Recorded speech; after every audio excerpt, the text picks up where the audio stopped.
Allez, si on va dire vous êtes prêts. Bonjour, bonjour tout le monde. Alors, voilà, ça c'est fait, hein. Ça va. Et oui, et pour si vous vouliez être au courant pour mes cheveux, fallait vous inscrire, faut vous abonner à mon Insta. J'essaie comment on dit, développer l'Insta parce que je pense que Twitter, on va crever dans pas longtemps là-dessus là. Moi je deviens fou. Il y a déjà beaucoup de monde qui est parti en vrai.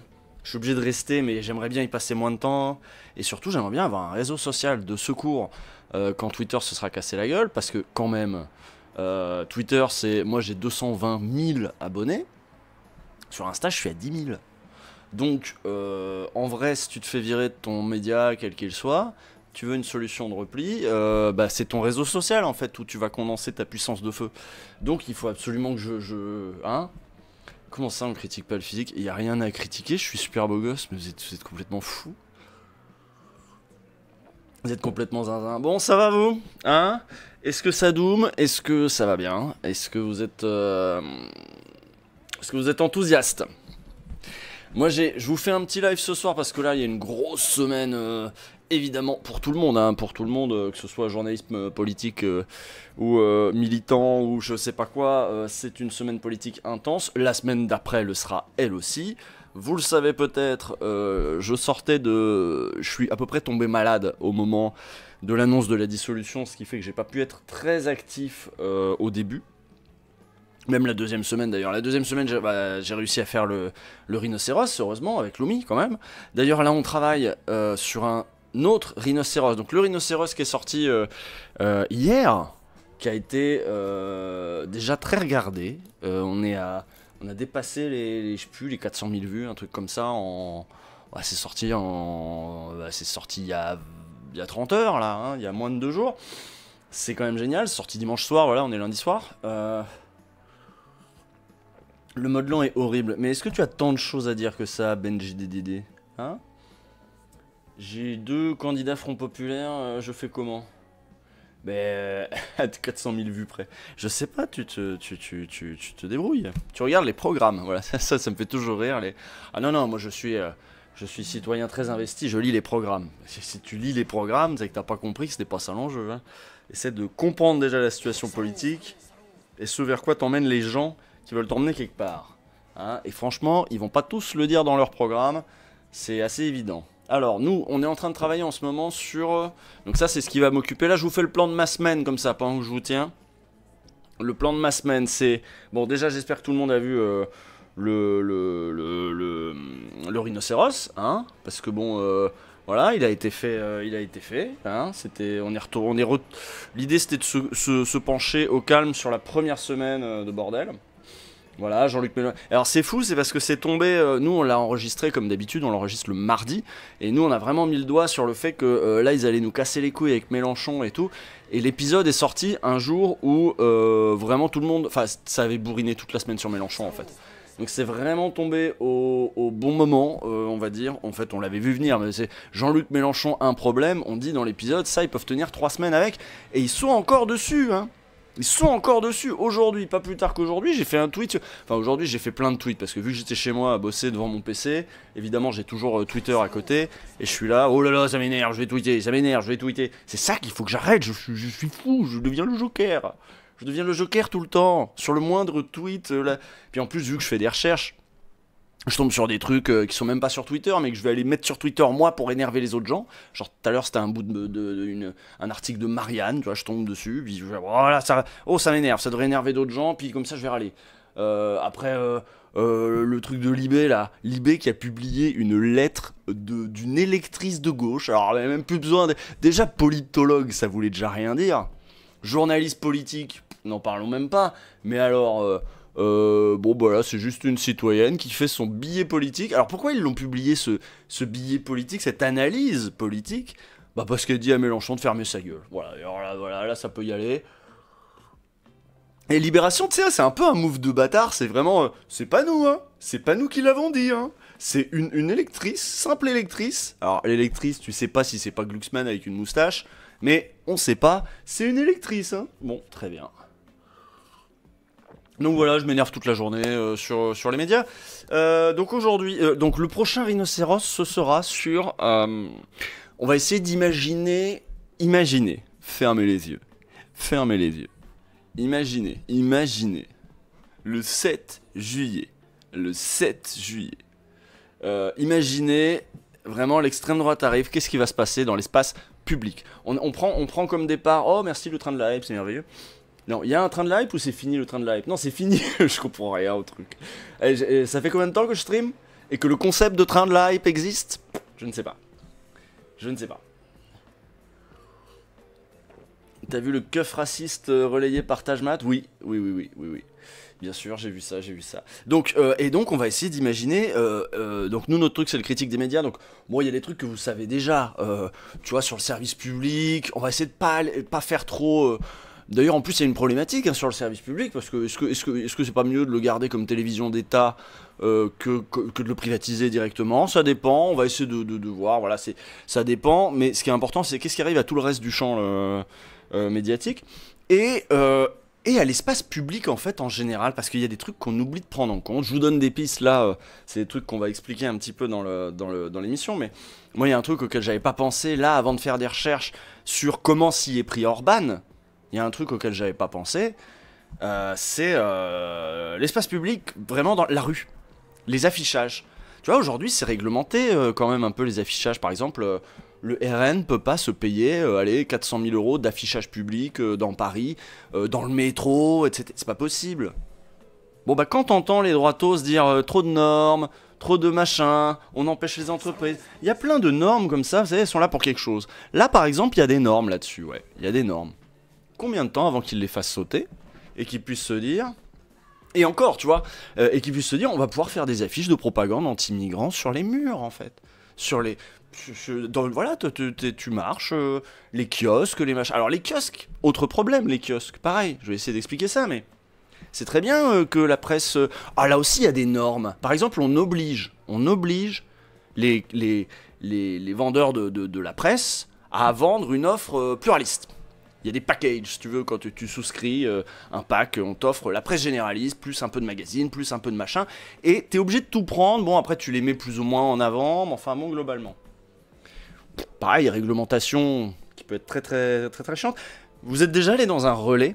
Enfin, oui, j'imagine, vous êtes déjà allé dans un relais, vous êtes déjà allé à la gare. Vous avez vu comment sont mis en avant les publications d'extrême droite, là, depuis quelques années. Les relais, ça appartient à Lagardère, maintenant. Et Lagardère aujourd'hui est sous contrôle de Bolloré. Combien de temps avant que, en changeant les normes, hein, en les faisant sauter, eh ben on dise oh il n'y a plus besoin même de vendre l'UMA quoi, ça va c'est bon, l'UMA, la revue du crieur de Mediapart, je crois qu'elle s'arrête. Voilà. Et combien de temps avant, enfin vous voyez, voilà, il y a des trucs qu'on voit pas encore venir, mais en fait ça c'est des trucs qui peuvent aller très vite par décret, je sais pas quoi, t'as pas besoin de grand chose. Et ça peut changer notre paysage, si vous voulez, assez rapidement. Avec vraiment, vous allez avoir des affiches sur les murs. Et à l'inverse, souvenez-vous de l'affiche de Walidia. Tiens, je vais le prendre comme exemple. Tu vois, je l'avais pas mis, mais c'est en vous en parlant que je me dis, tiens, je vais le mettre. Souvenez-vous de l'affiche de Walidia, où il y avait des trucs écrits sur son visage, ou je sais pas quoi, et la RATP, c'était la régie de la RATP, la régie pub de la RATP qui l'avait enlevé, parce que, je sais plus, il y avait je sais pas quoi dessus, truc qui leur plaisait pas, un peu trop gauchiste. Combien de temps avant que les critères, par contre, soient de plus en plus libres pour le marché peut faire ce qu'il veut, les politiques peuvent dire de plus en plus de trucs racistes, et par contre, nous, on va avoir des critères de plus en plus serrés, une définition de plus en plus extensive de l'apologie du terrorisme va être employée pour nous, on n'aura plus le droit de dire un certain nombre de trucs, etc. Vous voyez comment ça peut aller très très vite. Vous voyez en fait que tout est déjà là, à peu de choses près. Et encore, je parlais des réglementations. Pour ça, il y a des trucs clés. Hein. Le fait que les maisons de la presse soient obligées d'avoir une œuvre plurielle, c'est clé ça. Le fait qu'on n'ait pas le droit d'afficher des grandes affiches politiques dans les rues, pareil, c'est un truc clé, c'est une règle. Bon, combien de temps avant que ça saute ça? Combien de temps avant que ça saute et que le plus offrant puisse placarder des trucs horribles, tout ce qu'il veut. Bon voilà, on est en train de travailler là-dessus, mais c'est un exemple. C'est un exemple. Par contre, on pourra pas mettre d'affichage de gauche. Mais en fait, c'est ça. C'est-à-dire, en fait, là, en fait, il y aura même pas besoin. Il y aura à la marge besoin d'interdire 2-3 trucs pour la gauche. Mais en fait, c'est le marché. C'est là où ils sont forts, la droite. Il n'y a pas tellement besoin d'interdire la gauche, il y a juste besoin d'ouvrir au marché et d'enlever les réglementations. Parce que qui a une force de frappe économique? C'est pas la gauche. Hein. Qui va avoir une force de frappe et va pouvoir acheter tous ces espaces publicitaires? Il n'y a pas besoin de nous interdire, il y a juste besoin de déréguler le marché en fait pour nous emmerder. Comprenez? Et c'est pas compliqué, hein. T'as pensé quoi de Mélenchon ce soir? Je ne réponds pas, Born to Run 23, aux gens qui écrivent Mélenchon avec un A après le L. Putain, ça fait combien de temps qu'il est là, Jean-Luc? Ça fait 20 ans. 20 ans qu'il est dans le paysage politique. Et vous nous l'écrivez toujours avec un A? Ah oui, je suis dyspraxique, je suis dyslexique, je suis je sais pas quoi. C'est l'extrême droite qui écrit Jean-Luc Mélenchon avec un A. Pour moi, tous ceux qui utilisent un A dans Mélenchon, vous êtes des nazis. Voilà. Je ne reviendrai pas sur cette position. Ensuite, et on l'écrit Jean-Luc par contre, oui ça c'est vrai. Ensuite, j'en étais où? Demain, tournage de ce... Parce que Rhinocéros, ça va vite. Hein. Moi, ça veut dire que je me lève super tôt demain matin, ou je me couche super tard ce soir. En général, c'est un mélange. En général, le jour de tournage de Rhinocéros, j'ai pas beaucoup dormi. C'est pour ça que là, je vais pas faire un live de 2 heures. Hein. Je pense que c'est un live raccourci. Demain, voilà, tournage à 14h. Putain, tournage à 14h. Ça veut dire, moi, je bourrine, l'écriture, machin, il y a des trucs pas finis, donc ça veut dire matinée, lever super tôt, écriture. Bon, bref. Après, je bois des coups quand même, après le tournage, parce que après un tournage, on boit des coups, c'est quand même la base dans une démocratie, quoi. Bon. Ensuite, le lendemain, ça tombe bien que vous soyez là. Tac, hop. Et hop, voilà. Le lendemain, ça se passe sur Blast, je prends le train. Et je serai à 18h donc dans les locaux de Blast pour animer La France a peur. La France a peur, le stream. Et là on fait 3 plateaux. Je serai avec Salomé et Paloma en fonction des plateaux. Photos non contractuelles évidemment. Vous avez vu que je n'ai plus la même tête mais on va faire avec. Premier plateau, 18h. Un certain Johan Chapoutot. Oui, c'est à Paris, mais ce n'est pas en public, hein, c'est juste pour nous, dans notre petit studio. Johan Chapoutot en première partie, évidemment, le parrain de l'émission La France a peur. Il était là pour la première. Il sera là pour cet épisode crucial. Voilà. Hein. Oui, du lourd. Bon, on va commencer. Voilà. Avec Chapoutot, on va revenir, parce que lui, c'est un chroniqueur acéré de notre vie politique. Il a sa petite chronique dans l'IB. Et c'est, voilà, on va parler de Macron, on va parler des capitalistes, on va parler de... On va essayer de lui faire...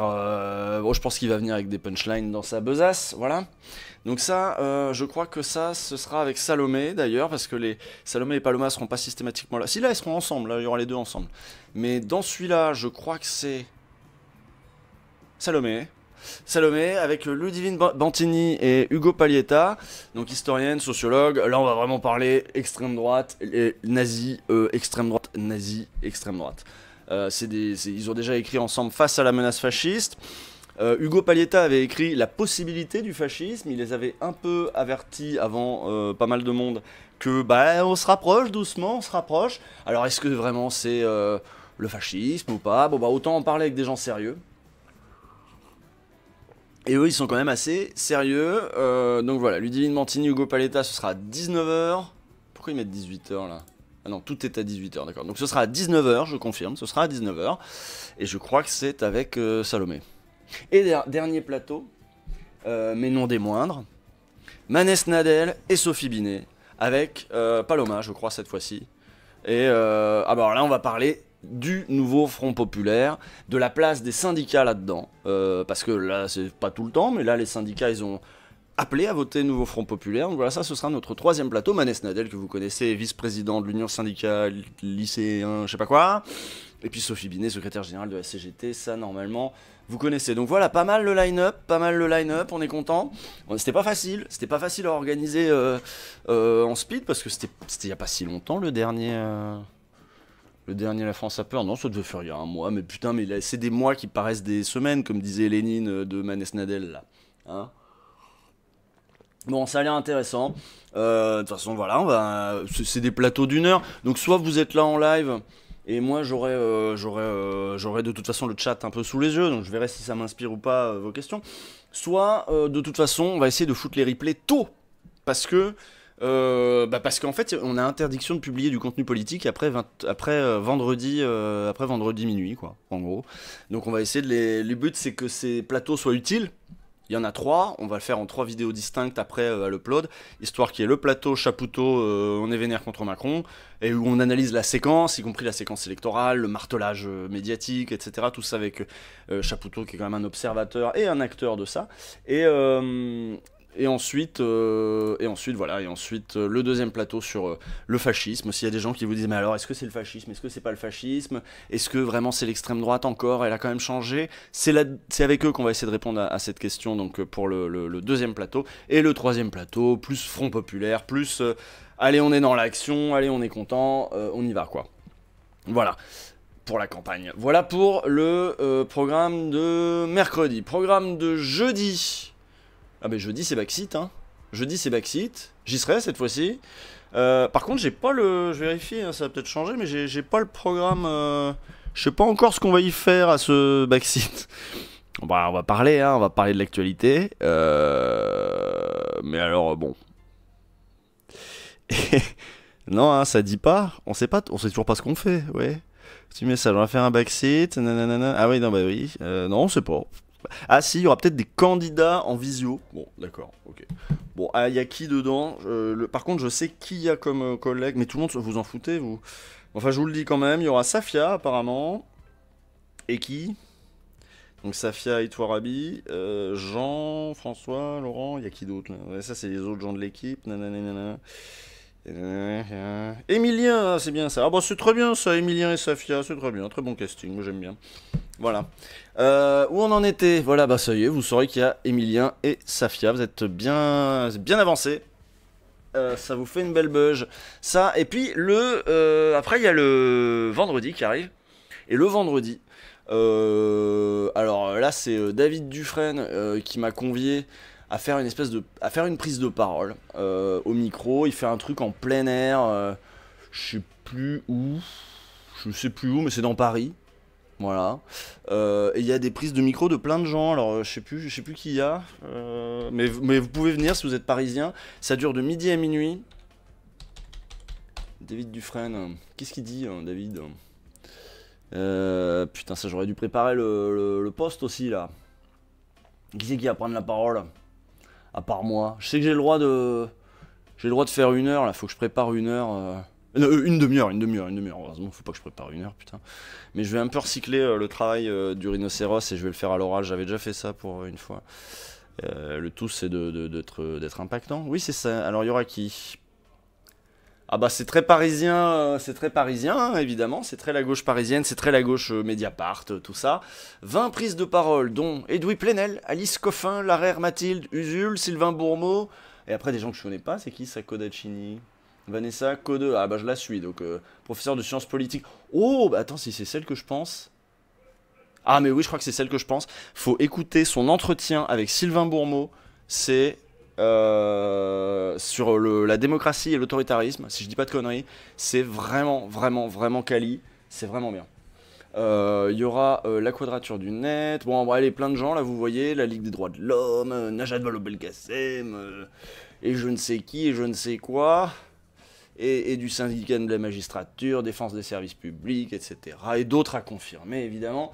Bon, faut juste que j'arrive à capter à quelle heure moi je passe, mais sinon c'est bien.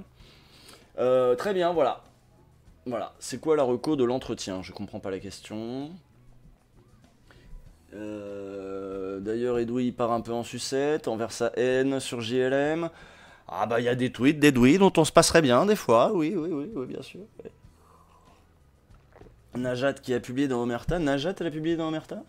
Jeudi, c'est à quelle heure? Il y a Poutou en meeting à 18h30. Ah bah jeudi, nous on commence, je sais plus, au Backseat 19h, un truc comme ça, ou 18... À peu près comme Poutou, Pas de bol.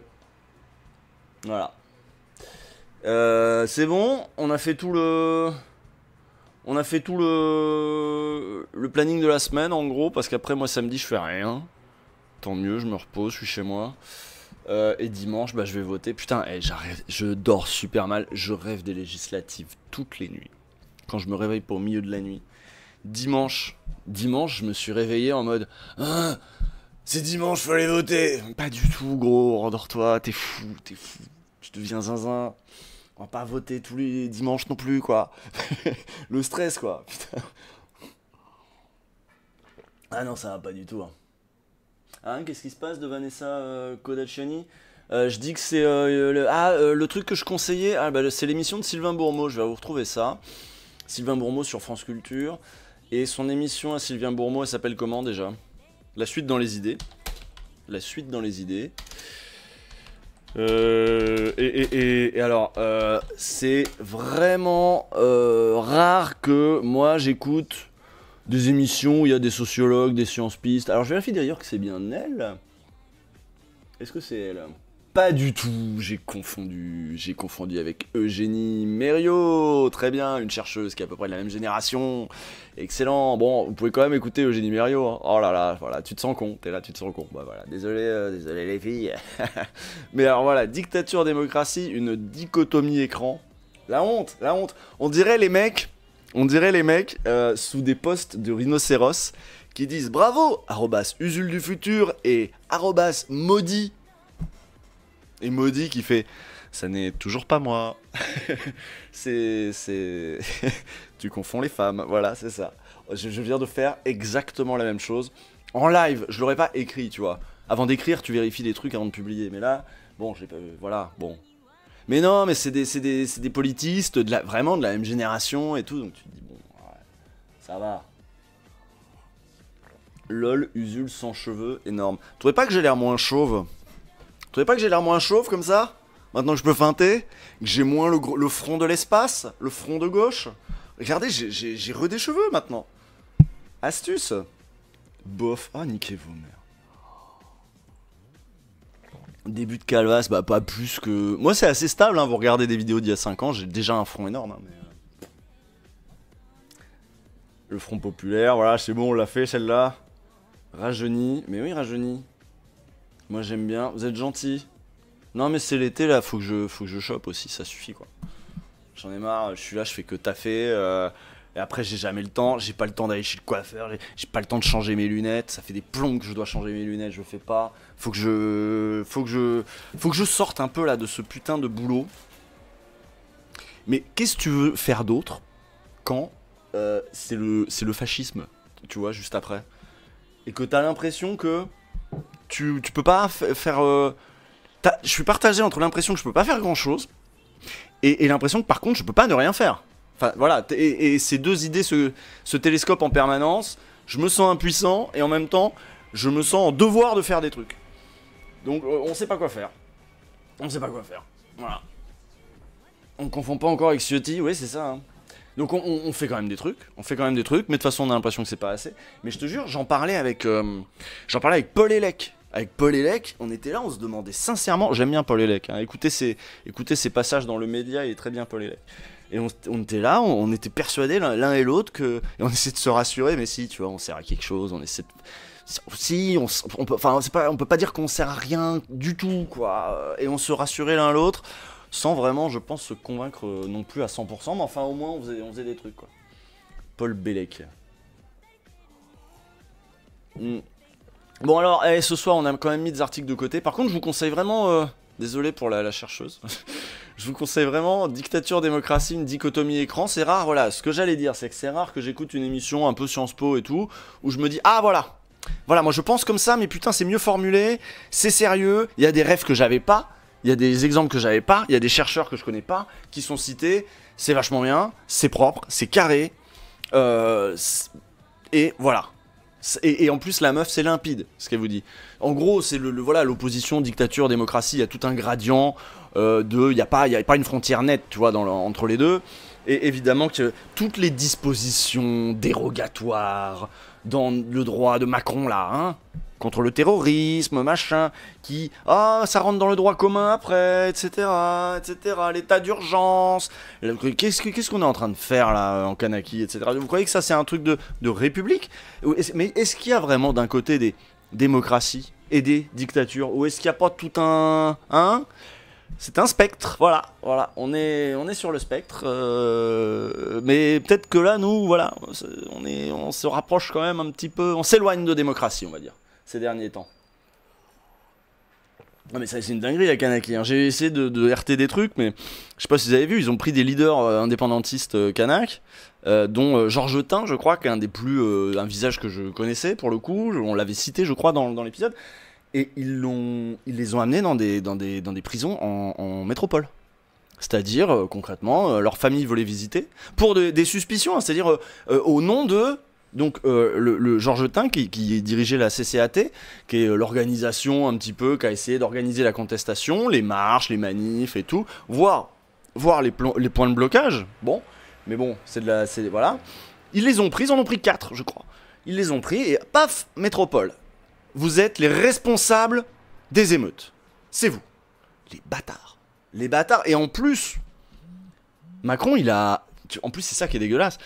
Sa fameuse loi, là, sa loi, là, sur l'ouverture du corps électoral, le dégel du corps électoral, finalement, il va pas se faire. Parce que, bon, bah, les circonstances font que... Il a juste foutu le bordel pour rien. Il l'a annulé, hein, dans la foulée de sa dissolution et tout. C'est annulé, voilà, évidemment. Alors, peut-être que le RN va le faire, par contre. À le RN, il faut pouvoir, peut-être qu'il pourra reprendre ce truc-là. Mais, bon, en tout cas, Macron va le faire. C'est-à-dire qu'il a juste foutu le bordel, foutu l'île à feu et à sang. Et là, il vient de foutre...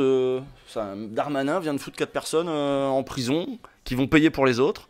Enfin, qui vont payer pour l'incurie de Macron et de Darmanin, voilà. Le RN s'en balèque. Ah, tu penses que le RN s'en balèque de favoriser les colons?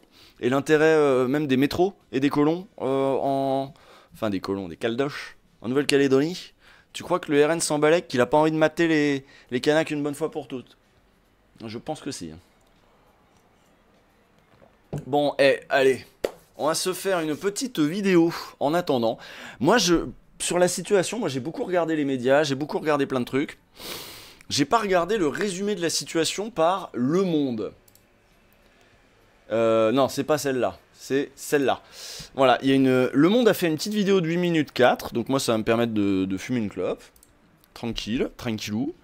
Et on va regarder ça ensemble. Je suis curieux de savoir comment ils ont résumé la situation. Si ça se trouve on est d'accord, si ça se trouve on n'est pas d'accord, on peut pas savoir, je sais pas, j'ai pas écouté. Donc hop, tac tac, je remonte un peu.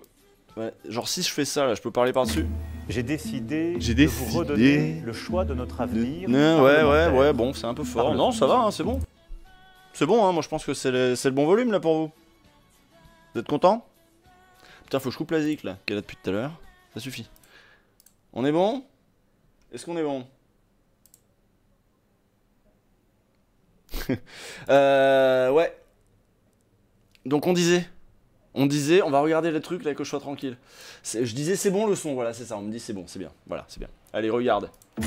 J'ai décidé de vous redonner le choix de notre avenir parlementaire par le vote. Je dissous donc ce soir l'Assemblée nationale. Dissolution. Pour la 6e fois dans l'histoire de la Ve République, un président appelle à de nouvelles élections législatives en cours de mandat. Pourquoi cette décision? Nous venons là déchirer l'hypocrisie et les malentendus qui étaient à l'œuvre. C'est bon hein, le son, hein, c'est pas trop fort. Hein. C'est bon, ça vous énerve? Non quoi, attends quoi? But de folie de l'Italie. Ah ouais, c'est super. Ben d'accord. Bon, les coulisses... Alors pourquoi, attends, j'ai pas expliqué pourquoi, j'ai pas fait d'introduction à la vidéo, j'ai juste dit regarde la vidéo. D'habitude j'ai introduit, je dis pourquoi j'ai choisi, pourquoi c'est intéressant. Dissolution, les coulisses fous du pari d'Emmanuel Macron, parce que bah, ils ont enquêté là-dessus, notamment Ryan Chemin, Raphaël Baquet et tout, sur les coulisses fous quoi. C'est histoire d'avoir les coulisses et pourquoi c'est fou. Voilà, c'est ça mon intro, voilà, elle est nulle à chier, voilà.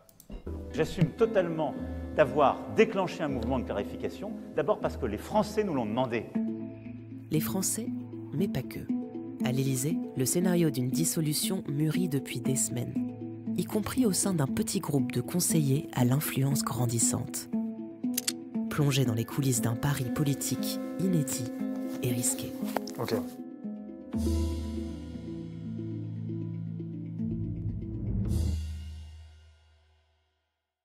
cette idée de la dissolution, c'est quelque chose qui est en germe depuis le premier jour du quinquennat, depuis que l'Assemblée nationale a donné seulement une majorité relative à Emmanuel Macron. Beaucoup plaidaient plutôt pour une dissolution à l'automne, au moment des débats sur le budget, parce qu'à ce moment-là, le gouvernement risquait d'être mis en minorité, en tout cas qu'une motion de censure soit votée par les oppositions à l'Assemblée nationale sur le budget. Sauf que là, en fait, Emmanuel Macron a pris un peu tout le monde de court, et le dimanche après-midi. C'est qui lui? C'est qui parle? J'ai pas eu le temps de regarder parce que j'étais en train de rouler ma clope. Dites-moi c'est qui le gars? Faites-moi les synthés vous, parce que là il y en a pas. Vous avez vu qui c'était? Il est sérieux? Il est pas sérieux? Un mec du Monde.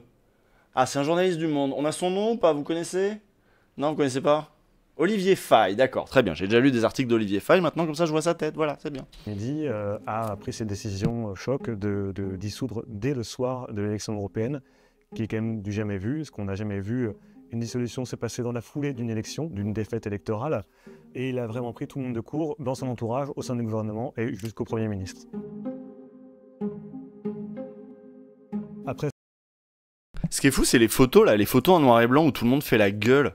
Il y en a deux, il y a celle qu'on vient de voir là où vous avez vu le zoom sur Gabriel Attal est quand même assez cruel. Et puis il y en a une autre avec où on le voit discuter aussi avec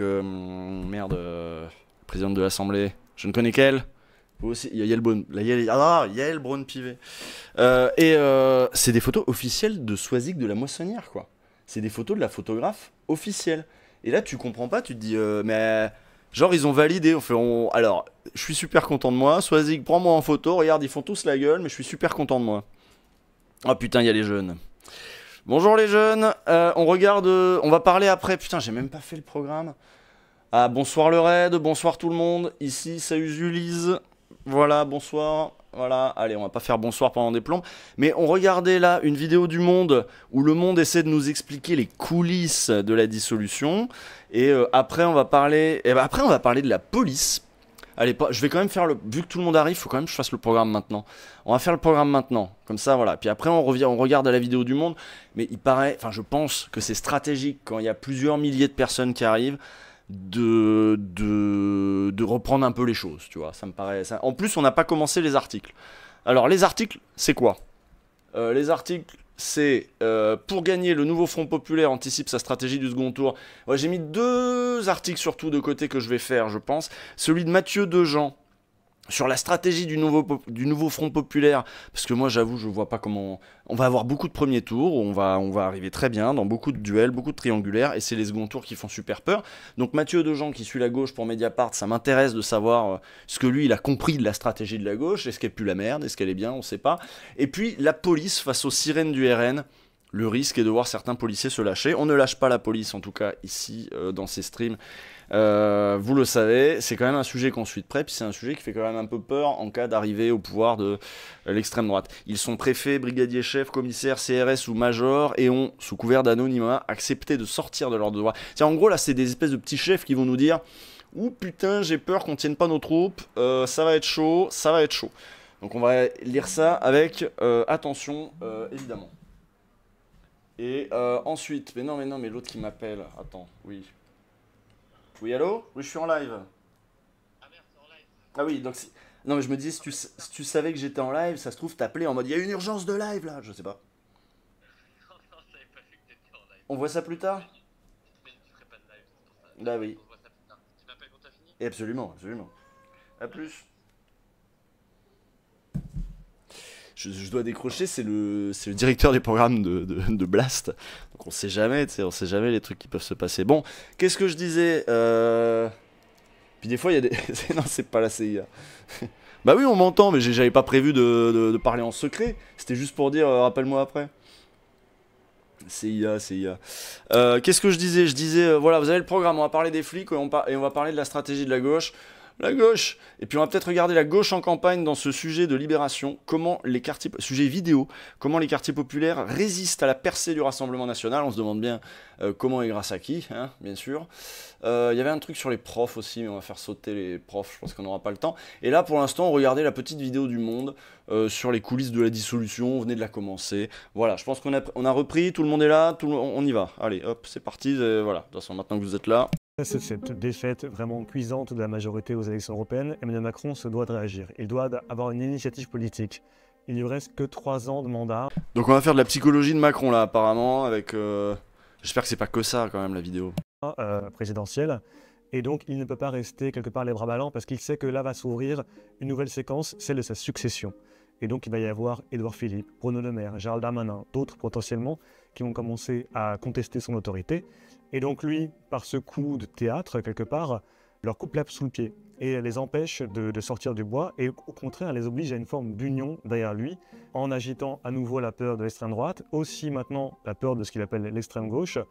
Et donc d'enclencher, on va dire, une nouvelle séquence dans laquelle il est encore maître du jeu pour quelque temps. Et alors tu sais, sur ce truc extrême gauche, machin, on a tellement perdu d'emblée parce que nous on a beau dire, on est là, ah non, le Conseil d'État a dit qu'on n'était pas d'extrême gauche, on est juste la gauche. Tu parles, ils en ont rien à branler. En fait, ce qui compte, c'est pas d'avoir raison. C'est là où les juristes sont souvent très cons. Tu vois, je vois beaucoup d'articles en ce moment en mode oh là là, si le RN passait au pouvoir, il ne pourrait pas appliquer son programme car son programme est inconstitutionnel sur tel point, tel... Mais ils s'en ont rien à branler. Ils ont déjà prévenu que le Conseil constitutionnel, ils allaient le déglinguer. Que la Cour européenne des droits de l'homme, on allait sortir de la convention de la Cour européenne des droits de l'homme ou je sais pas quoi. Ils en ont rien à branler, ça sert à rien derrière de venir dire...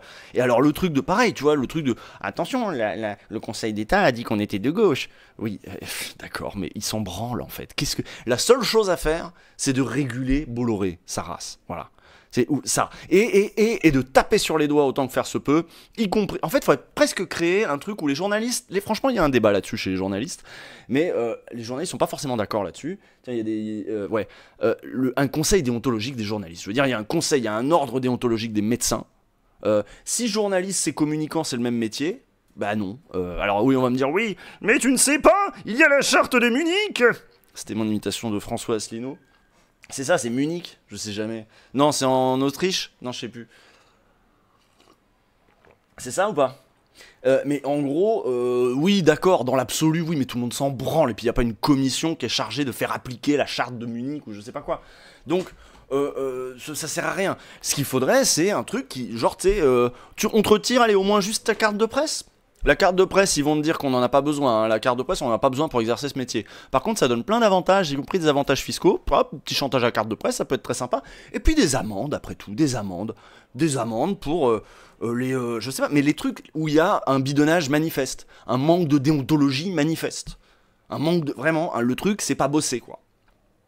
Où c'est mensonger et on arrive à prouver que c'était mensonger à dessein. On arrive à prouver l'intentionnalité du mensonge.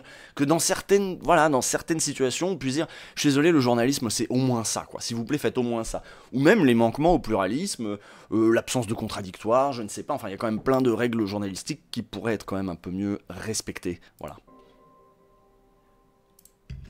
Cette hypothèse de la dissolution, elle est travaillée évidemment dans le plus grand secret parce que c'est quelque chose qui ne doit pas fuiter, sinon évidemment son effet politique disparaît.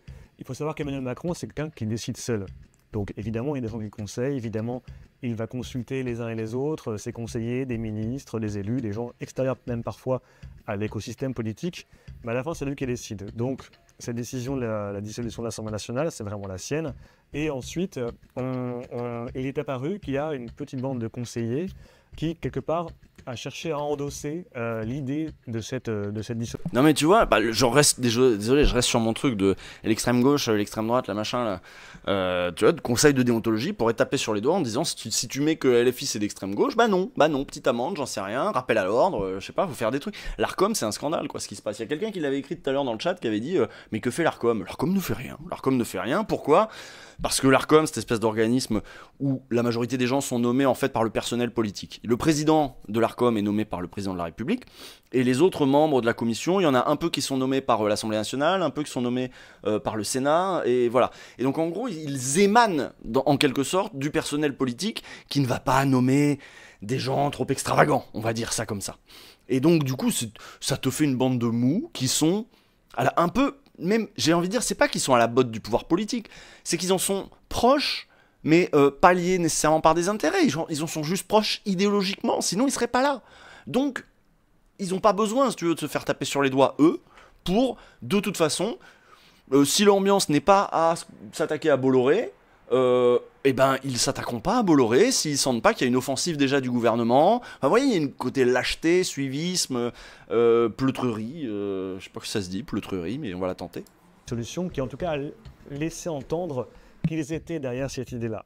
Il y a notamment Bruno Roger-Petit, qui est conseiller mémoire d'Emmanuel Macron depuis 2018. Il y a également Jonathan Gamas, qui est son ancienne plume, qui écrivait ses discours, qui aujourd'hui est devenu conseiller spécial en charge de sa communication et de sa stratégie. Il y a son ancien conseiller spécial, Clément Leonarduzzi, qui lui maintenant travaille chez Publicis en tant que communicant. Et il y a enfin Pierre Charon, qui est un ancien sénateur Les Républicains, qui a été proche de Nicolas Sarkozy. Et donc ces hommes-là, on les retrouve dans cette décision de la dissolution. Et une fois la décision annoncée, ils se sont répandus dans la presse, dans des offs, avec parfois une espèce de confiance en eux assez frappante, où ils nous racontaient quelque part que voilà, cette décision était une stratégie mûrement réfléchie depuis des mois et que c'était un petit cénacle qui avait vraiment mûri ça. Pas très intéressant leur truc du monde, hein. Je crois que je vais finir avec l'autre, on va couper que le truc soit fini ou pas. La bande des mousquetaires ou la bande de BRP, pour Bruno Roger-Petit, essaye d'influencer, on va dire, le quinquennat d'Emmanuel Macron, le déroulé de son action, dans un sens particulier, qui est fait de coups politiques. C'est là le jeu qui se joue en coulisses, où chacun est persuadé d'avoir la bonne réponse. Et en tout cas, aujourd'hui, ceux qui sont aux côtés, c'est clairement la bande ABRP. Voilà, quelqu'un dans le chat qui dit je l'ai déjà vu mais c'est pas très intéressant. Oui, bon, je finis ma clope et on change. Roger Petit, effectivement, il a une place un peu à part. En fait, c'est un compagnon de route d'Emmanuel Macron depuis sa campagne présidentielle de 2017. À l'origine, Bruno Roger Petit était son porte-parole, parce que c'est un ancien journaliste, donc il a travaillé longtemps à France Télévisions, puis à Challenge. Oui, non, mais il y a plein de vidéos plus intéressantes, sinon on serait allé sur Blast, je le dis parce qu'il y a Mathias qui est dans le chat, on serait allé sur Blast évidemment, mais là l'idée c'était de trouver des vidéos de 8 minutes, 5 minutes, le temps juste que je fume une clope, quoi. Et après je vais mettre une vidéo de Libé lors de la pause entre les deux prochains articles. Mais je finis, laissez-moi finir ma clope aussi. Parce que il a eu à gérer l'affaire Benalla en tant que porte-parole et il est resté le souvenir d'une vidéo assez malencontreuse, en tout cas assez ratée. Il a été immédiatement convoqué par le directeur de cabinet du président qui lui a notifié une sanction disciplinaire. Ah ouais, il est insupportable physiquement. De traverser du désert et petit à petit, il a réussi à remonter la pente. Il a réussi en fait à créer une petite bande autour de lui qu'il a réunie dans des dîners qu'il appelle les dîners Charras, du nom de Michel Charras, ancien ministre de François Mitterrand. Oui, mais tout était déjà dans l'article de Ariane Chemin, je crois. Et en fait, Bruno Roger Petit vit aussi dans et de lui d'ailleurs, je crois que c'était un article de lui. Charras d'Emmanuel Macron. Et donc, il a réussi à fédérer autour de lui une petite bande de gens qui aiment la politique à l'ancienne. Dans ces dîners Charras, le but c'était aussi de recevoir. Il recevait des personnalités extérieures à la Macronie, des élus, des députés, des intellectuels aussi. Et avec eux, ils essayaient à la fois de capter l'humeur. Ça m'intéresse pas tout ça, ça m'intéresse pas. Voies et moyens pour élargir la base. On repasse aux articles. Voilà, c'est tout. Voilà. Les articles. Donc, on va commencer par ce truc-là. On a bien vu qu'on était dans la merde. Vous avez vu la déclaration aujourd'hui de Aurore Berger qui a dit sur Europe 1 le meilleur barrage au nouveau Front Populaire, ça n'est pas le RN, c'est les macronistes, en gros, elle a dit. Donc, c'est-à-dire, voilà, le barrage est complètement inversé. Et en gros, on a un gros problème de report des voix au second tour. Il n'y a plus de barrage républicain. On en parlait déjà dans Ouvrez les guillemets, parce qu'à l'époque de la NUPES, il y en avait déjà plein qui n'avaient pas du tout appelé à voter pour le candidat NUPES. Tu sais, des macronistes qui sont sortis au premier tour. Du coup, le duel, c'est NUPES-RN, et ils n'appellent pas à voter pour la NUPES. Et parfois même, il y en a qui ont appelé à battre la NUPES et son projet d'anarchiste qui allait foutre le bordel et mettre le pays à feu et à sang. Donc c'était un peu ça l'ambiance déjà la dernière fois. Donc imaginez les 2 ans de radicalisation là qu'il y a eu entre-temps sur les discours racistes, sur finalement le RN c'est pas si pire, et puis au contraire Mélenchon, horrible dictateur antisémite. Bon bah ça a imprimé, ce qui fait que les reports de voix en cas de duel RN, mais il y aura beaucoup de triangulaires aussi. Alors ça par contre ça peut être plus à notre avantage les triangulaires. Oui, c'est mon analyse Usul. Ouais, franchement ça sort mieux avec des triangulaires, hein. Parce que comme ça, les voix de la droite, ça part entre la droite et l'extrême droite. Et nous, on fait notre score tranquille. Et si on est devant, on a gagné. Voilà. Sauf si eux, ils se retirent entre eux pour que... Alors là, ce serait horrible. Parce que Glucksmann, il a dit en cas de triangulaire, le candidat, si le nouveau Front Populaire a le candidat le moins bien placé, il devra se retirer. Je crois que ça a été corroboré ensuite par Marine Tondelier. Par contre, ce que je vous annonce maintenant en avant-première, c'est que je suis persuadé que ce sera le point de baston de l'entre-deux tours à gauche. Et que on va accuser ceux qui... Enfin, et qu'on va se battre. Je sais pas comment vont être réparties les forces.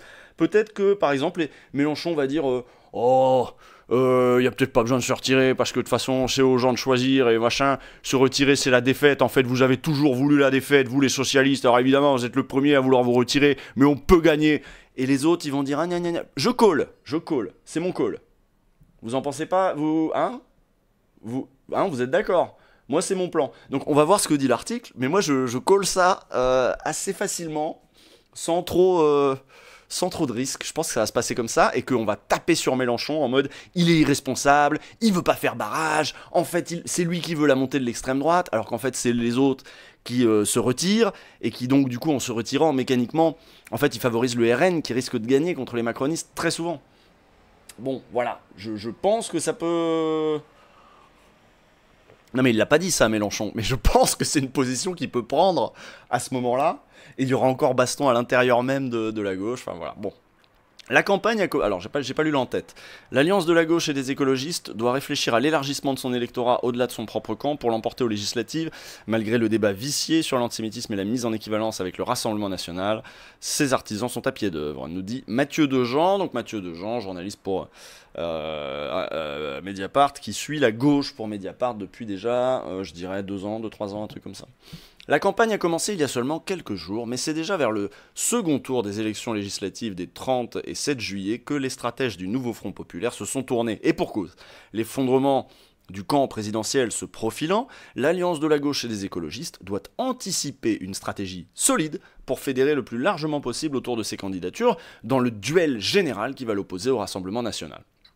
Et dans lequel, évidemment, on ne pourra pas compter sur les reports de voix des macronistes.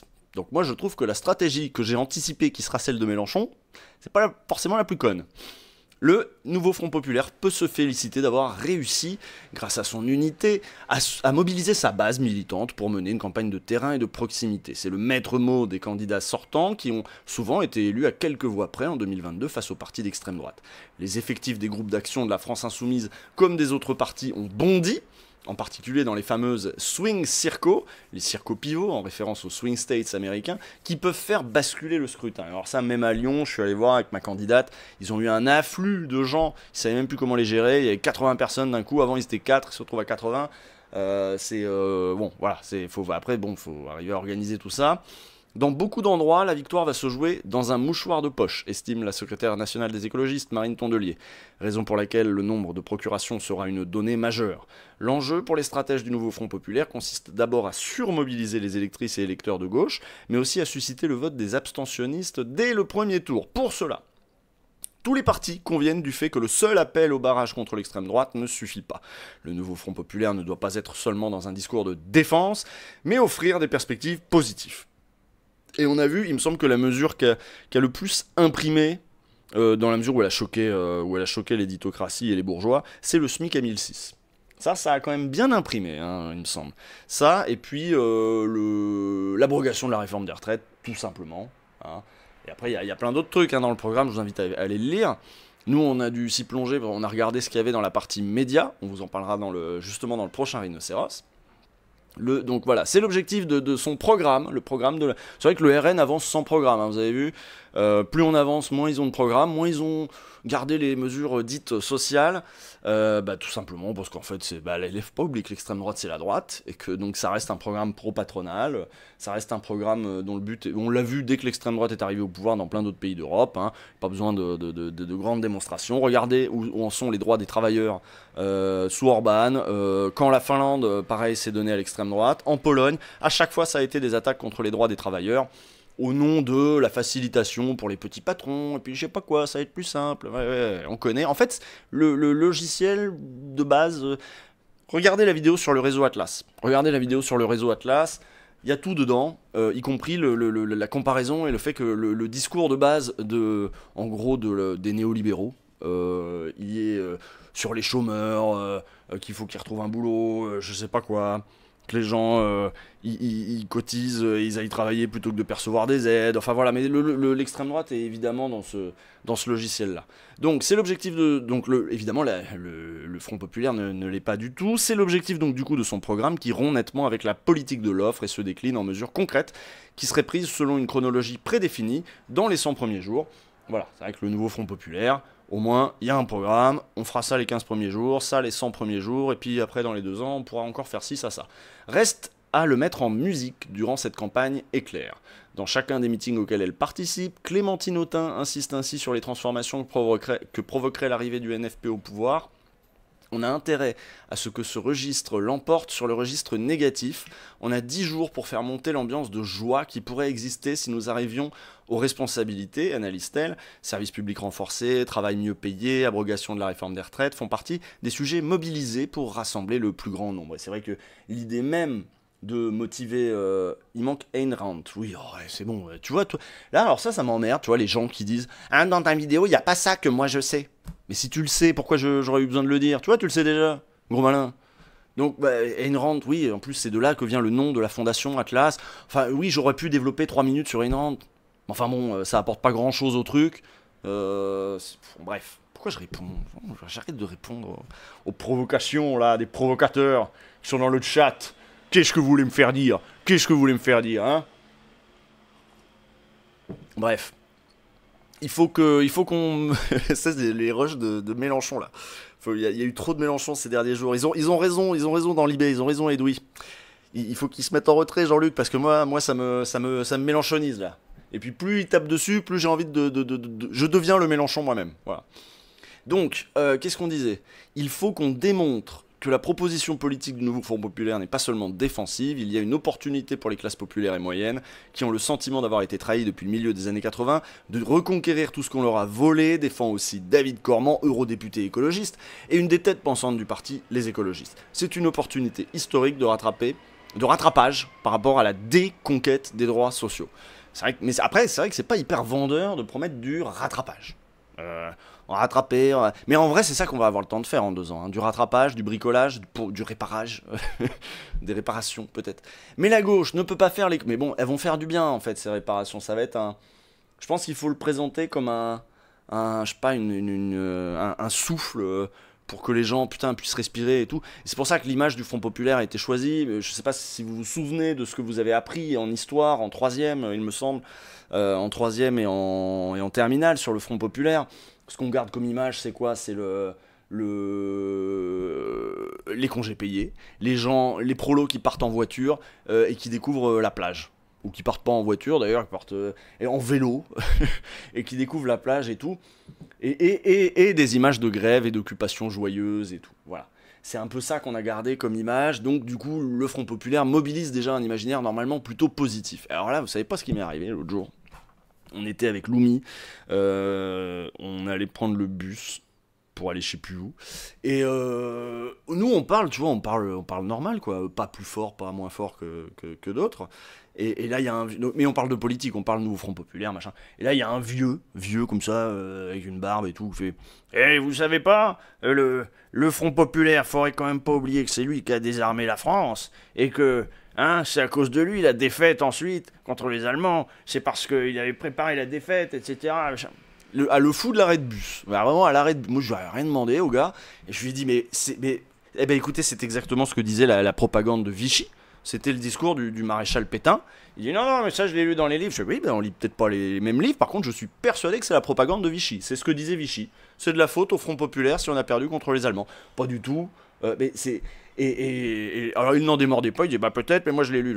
D'accord, ok. Après le bus est arrivé, on est allé s'asseoir, et lui il est allé s'asseoir un peu pas au même endroit que nous, on a eu peur qu'il nous suive pour nous taper la tchatch là. Mais putain, on peut plus rien dire, on peut plus juste dire des trucs de gauche sans qu'il y ait des gens qui viennent nous recracher la propagande de Vichy. Mais pourquoi? Je suis sûr que ça se trouve, il savait même pas que c'était la propagande de Vichy. Mais c'est que là qu'il commence à y avoir... En fait, c'est des trucs qu'il a peut-être entendu sur CNews. C'est des trucs que Zemmour a peut-être dit. Bah, sûrement dit d'ailleurs, parce que ce serait pas le premier truc de la propagande de Vichy que Zemmour reprend tel quel, argent comptant. Bon bah voilà l'ambiance. Le fou de l'arrêt de bus qui vient nous recracher du Vichy, du Pétain. Bref. Front populaire, normalement, c'est un imaginaire plutôt positif. Après, il y a des trucs qui sont moins bien passés et tout, hein, mais... hein, exactement, Zemmour le dit une fois. Bon, voilà, je me doutais bien. Un vieux de type vieux. Il me dit, je l'ai lu dans un livre en avril. Je dis, oh, putain, en plus, c'est les meilleurs, les livres d'avril. Pourquoi en avril? Qu'est-ce que tu me dis ça? Bref. Mais la gauche ne peut pas faire une réflexion, ne peut pas faire l'économie d'une réflexion sur l'élargissement de son assise électorale vers le centre de l'échiquier politique. C'est un article qui va nous dire faites de la place à Ruffin et mettez Mélenchon en veille. C'est ça qui va se passer, Mathieu Dejean? D'autant plus que la projection des résultats des européennes montre qu'en dehors des circos où elle est sortante, la gauche fait ses meilleurs résultats là où un candidat de la majorité présidentielle avait gagné en 2022. Ah oui, ça veut dire que les circos qu'il faudrait qu'on gagne, c'est là où on s'est fait battre par les macronistes la dernière fois. Nous avons identifié les circos... Alors là, c'est Pierre Jouvet qui parle, Pierre Jouvet, socialiste. Donc prenez ce qu'il dit aussi avec des pincettes. Nous avons identifié les circos où, en 2022, le candidat de la majorité présidentielle a gagné de quelques voix face au candidat socialiste. Il y a une capacité d'alternance importante en Ardèche, dans la Drôme, en Dordogne, dans le Loire-Atlantique, en Meurthe-et-Moselle, à Marseille, confirme Pierre Jouvet, chargé des élections au Parti socialiste. Le nouveau Front populaire est donc à première vue mieux calibré que la nouvelle Union populaire écologique et sociale pour ces élections. LFI a renoncé à une centaine de circos au profit du PS, dont l'étiquette sera a priori plus rassurante pour un électorat modéré. Le profil de la campagne est également modifié. C'est une synthèse dynamique des forces de gauche au sein de laquelle LFI a consenti à ne pas assumer seule la centralité. Le NFP n'est plus qu'une coalition, c'est un nouvel objet politique où il n'y a pas de leadership indiscutable, assure David Cormand. Et là, il faut voir avec quelle insistance les commentateurs politiques hostiles au nouveau Front populaire, et puis l'extrême droite et la droite, ont persisté à vouloir appeler le nouveau Front populaire la NUPES 2. Ils n'ont pas arrêté de dire c'est la NUPES 2. Et pourtant, Raphaël Glucksmann avait été très clair là-dessus. Il avait dit on va pas refaire la NUPES, je suis en tête à gauche. Alors voilà mes conditions. Je fais très mal Raphaël Glucksmann, mais j'ai vu que c'était la hype en ce moment de faire Raphaël Glucksmann. On va pas refaire la NUPES. Donc apparemment il faut pas refaire la NUPES, pour que ça passe. Donc le NFP est donc à première vue mieux calibré, ça on l'a déjà dit. Il y avait l'idée de changer de marque, quoi, parce que la NUPES s'était associée à Mélenchon. Mais en fait, vous voyez, vu que la NUPES était associée à la domination des LFI, ce qui s'est passé ensuite, c'est que bon d'accord, ils nous ont concédé que c'était le nouveau Front populaire, après avoir tenté pendant longtemps de l'appeler NUPES 2. Mais maintenant, l'idée, c'est de dire, il y a Mélenchon, pour dire, bon, c'est peut-être pas les mêmes équilibres à l'intérieur, mais enfin, quand même, vous n'avez toujours pas égorgé Mélenchon dans son sommeil, pour pouvoir qu'on soit tranquille, hein. La diabolisation dont la gauche, et LFI en particulier, fait l'objet, et la mise en équivalence du NFP avec le RN dans la bouche d'Emmanuel Macron lui-même, risque cependant de lui porter préjudice. Ah oui, il me semble bien. Oui. Le procès en antisémitisme pèse déjà lourdement sur la campagne. Ces campagnes qui mettent en cause de façon lancinante notre rapport à l'antisémitisme sont délirantes. Je ne serai pas la dernière à formuler des critiques contre mon propre camp, mais c'est une folie d'être renvoyé dos à dos avec le RN sur ce point. On rappelle que le RN a déjà eu une quarantaine de candidatures là, de ses députés pointés du doigt pour des gens qui avaient fait des posts racistes, des gens... donc il y en a qui ont déjà été écartés, hein. Des gens qui avaient fait des posts antisémites, complotistes, enfin c'est toujours pareil, on avait fait un OLG sur pourquoi les candidats du RN sont-ils si nuls, c'est un marronnier. À chaque élection, ils sont obligés d'aligner 500 candidats RN, ah bah oui, mais vu que la matrice du parti, ça reste quand même le racisme, c'est quand même 500 racistes, hein. Donc le problème c'est qu'ils veulent des racistes qui se tiennent bien, et puis des fois ils ont pas le temps de fouiller, en plus il a fallu faire ça vite, donc sur les 500 racistes, bon bah il y en a quand même, oui il y a le chat, oui, il y en a quand même pas mal, où tu peux trouver des postes sans trop te fouler quoi. Mais alors c'est à eux, on les emmerde pas avec ça, alors là quand on reçoit Bardella, on dit oh mais est-ce que vous êtes prêts à gouverner, nanani nanana, on dit pas sinon vos racistes là, hein, vous voyez bien que vous êtes toujours racistes, vous avez des candidats racistes. Alors non, eux ça va. Les veuches, un problème. Mais arrêtez. Donc Clémentine Autain qui en appelle à un sursaut parmi les élites, notamment médiatiques et économiques. Merci, oui, je suis d'accord, un sursaut parmi les élites médiatiques, mais enfin je pense qu'on peut l'attendre longtemps. Moi je pense pas qu'on va faire sursauter Nathalie Saint-Cric facilement. Donc les élites là qui ont une part importante de responsabilité, qu'on ne bascule pas dans le chaos. Et si on devait se reposait sur la vertu et la qualité de nos élites, on serait mal barré. Même si l'indifférence ou la complaisance d'une partie de la gauche vis-à-vis de l'antisémitisme n'est pas un problème résiduel, cette campagne de dénigrement pourrait être fatale pour le NFP. Elle pourrait en effet dissuader un électorat modéré, comme les centristes se détournant du macronisme. Oui, bah c'est ce que vit ce pauvre Raphaël Glucksmann, qu'on accuse d'être un traître. Voilà, on pensait que vous étiez avec nous. Mais même de ses potes du printemps républicain, hein, j'en ai vu être super déçus, quoi.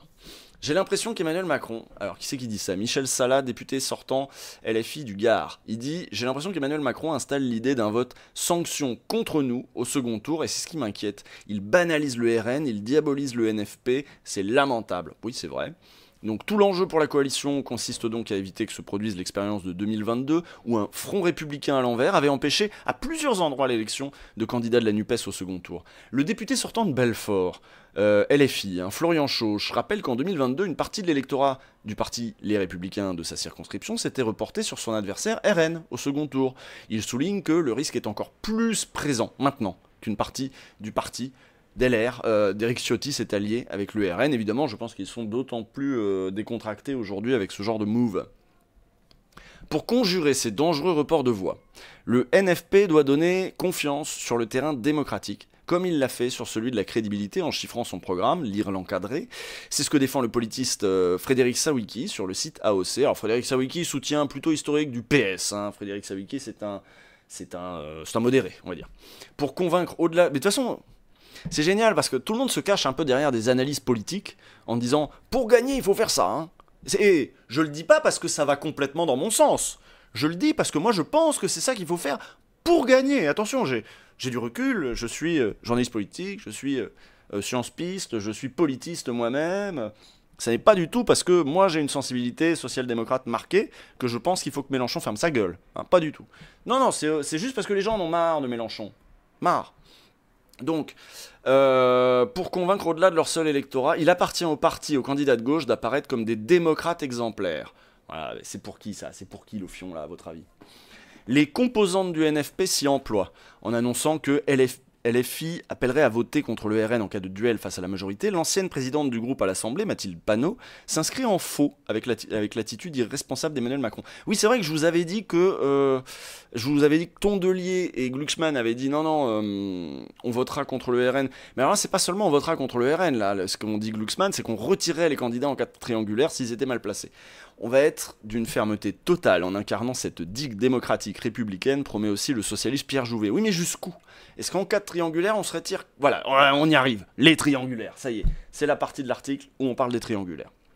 Si le NFP met autant l'accent sur cet aspect, c'est non seulement pour des questions morales, mais aussi parce qu'il pourrait être confronté à un grand nombre de triangulaires au second tour des législatives. Or, si les candidats de la majorité présidentielle, qui arriveront dans la plupart des cas en troisième position, sans possibilité de gagner, se maintiennent en vertu du ni RN ni NFP, cela conduirait à l'élection d'un grand nombre de députés d'extrême droite. Mais tu vois, je suis pas sûr que... C'est vrai ça? Parce qu'on pourrait aussi se dire, s'ils se retirent, de toute façon, le report de voix, il est pour RN, hein, je pense, vu l'état actuel du truc.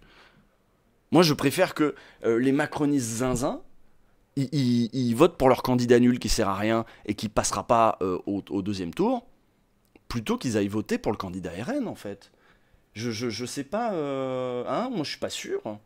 Je suis pas sûr, mais peut-être il y a des datas que j'ai pas, hein, c'est possible. Donc... c'est la responsabilité du président de la République et c'est là qu'il faut porter le débat. Donc ça, c'est l'analyse toujours de Pierre Jouvet, le socialiste. Si les macronistes sont sincères dans leur combat contre l'extrême droite, alors déjà, le prémisse de ce raisonnement me paraît nul à chier. Je suis pas sûr qu'il y ait besoin de lire la suite de la phrase, mais ça m'a l'air bidon. Ils vont être confrontés au moment de vérité, ce sera déterminant pour le nombre de circos qu'on peut gagner. Mais non, mais ils vont jamais appeler à voter pour nous. Jamais. Le prémisse est nul. On peut pas gagner comme ça, hein, avec des analyses de la situation aussi fumeuses, quoi. Seule une prise de conscience des faiblesses de la gauche, une volonté humble de rassemblement et de travail pourrait permettre de trouver l'équilibre recherché entre l'audace et la prudence, susceptible de lui donner toutes ses chances dans le prochain scrutin, écrivait l'historien Gilles Candard après l'annonce de la dissolution. J'ai pas du tout compris la phrase que je viens de lire, donc je vais la relire dans ma tête. Une prise de conscience des faiblesses de la gauche. Donc en gros, il faut qu'on s'autocritique et qu'on soit un peu moins de gauche, c'est ça? une volonté humble de rassemblement et de travail, entre audace et prudence. Donc là, il y a trop d'audace. Qu'est-ce que tu veux dire, Gilles Candard? Cette réflexion semble être menée entre les chefs des partis, PS, LFI, écologistes et Parti communiste français, qui se consultent quotidiennement lors de réunions de coordination matinale. D'accord. Pour ce qui est du rassemblement au-delà des frontières de la gauche, plusieurs stratèges du nouveau Front populaire invoquent ainsi l'argument de la stabilité du pays, en promettant la résorption de ces fractures. C'est ça, à minima, je trouve pas ça débile. De dire le désordre, c'est eux. Nous, on va réparer. On va réparer les services publics, on va réparer tout ce qui fait que tout le monde est à couteau tiré dans ce pays. Voilà. Il faut... Voilà. Ouais. Bah après, faut pas arriver avec des trucs cucu, genre le vivre ensemble, je sais pas quoi. Par contre, dire, oui, on va réparer, on a 2 ans pour réparer, je trouve pas ça débile. Je sais pas ce que vous en pensez. Peut-être pas aller jusqu'à la douceur. Non, peut-être pas. Mais par contre, peut-être parler de stabilité face au désordre, ça peut... Tu vois, tu peux aussi agiter le désordre de la Macronie qui de toute façon a foutu le bordel et regardez, on en est là à cause d'eux, et le désordre de l'extrême droite en disant mais regardez-moi ça, on peut même être de mauvaise foi et dire regardez, les milieux économiques sont inquiets quand même sur le programme du RN. Tout le monde n'est pas rassuré dans les milieux patronaux, alors que nous, on a des économistes, machin. Bon, voilà, on peut essayer de faire ça. C'est un peu ce qu'on fait quand on dit, regardez, nous, on a des prix Nobel, machin. Enfin, bon. Appelle pas à la mauvaise foi, s'il te plaît. Oh, alors là, rien à branler. Hein. Si tu veux pas utiliser de mauvaise foi, fais pas de politique. Hein. Parce que à un moment, il va falloir. C'est pas les aspects les plus beaux du métier, hein. Et c'est pour ça que je fais pas ce métier. Moi, j'aime pas être de mauvaise foi. Mais bon, je peux comprendre que des fois, quand il faut y aller, bon, est-ce qu'ils se privent? Regarde, les macronistes, c'est mensonge sur mensonge, élément de langage sur élément de langage. Le RN, c'est des faux culs. C'est des faux culs de nazis qui font style, qui sont pour le peuple, je sais pas quoi. Et nous, faudrait qu'on soit honnête en permanence. Ah ouais, alors super, derrière, on sera les perdants dignes. Super. Bon. Tu veux qu'on devienne comme eux? Je veux qu'on soit au pouvoir. Voilà. Ça va là. C'est pas... Oh. Faut être tactique des fois aussi un peu là.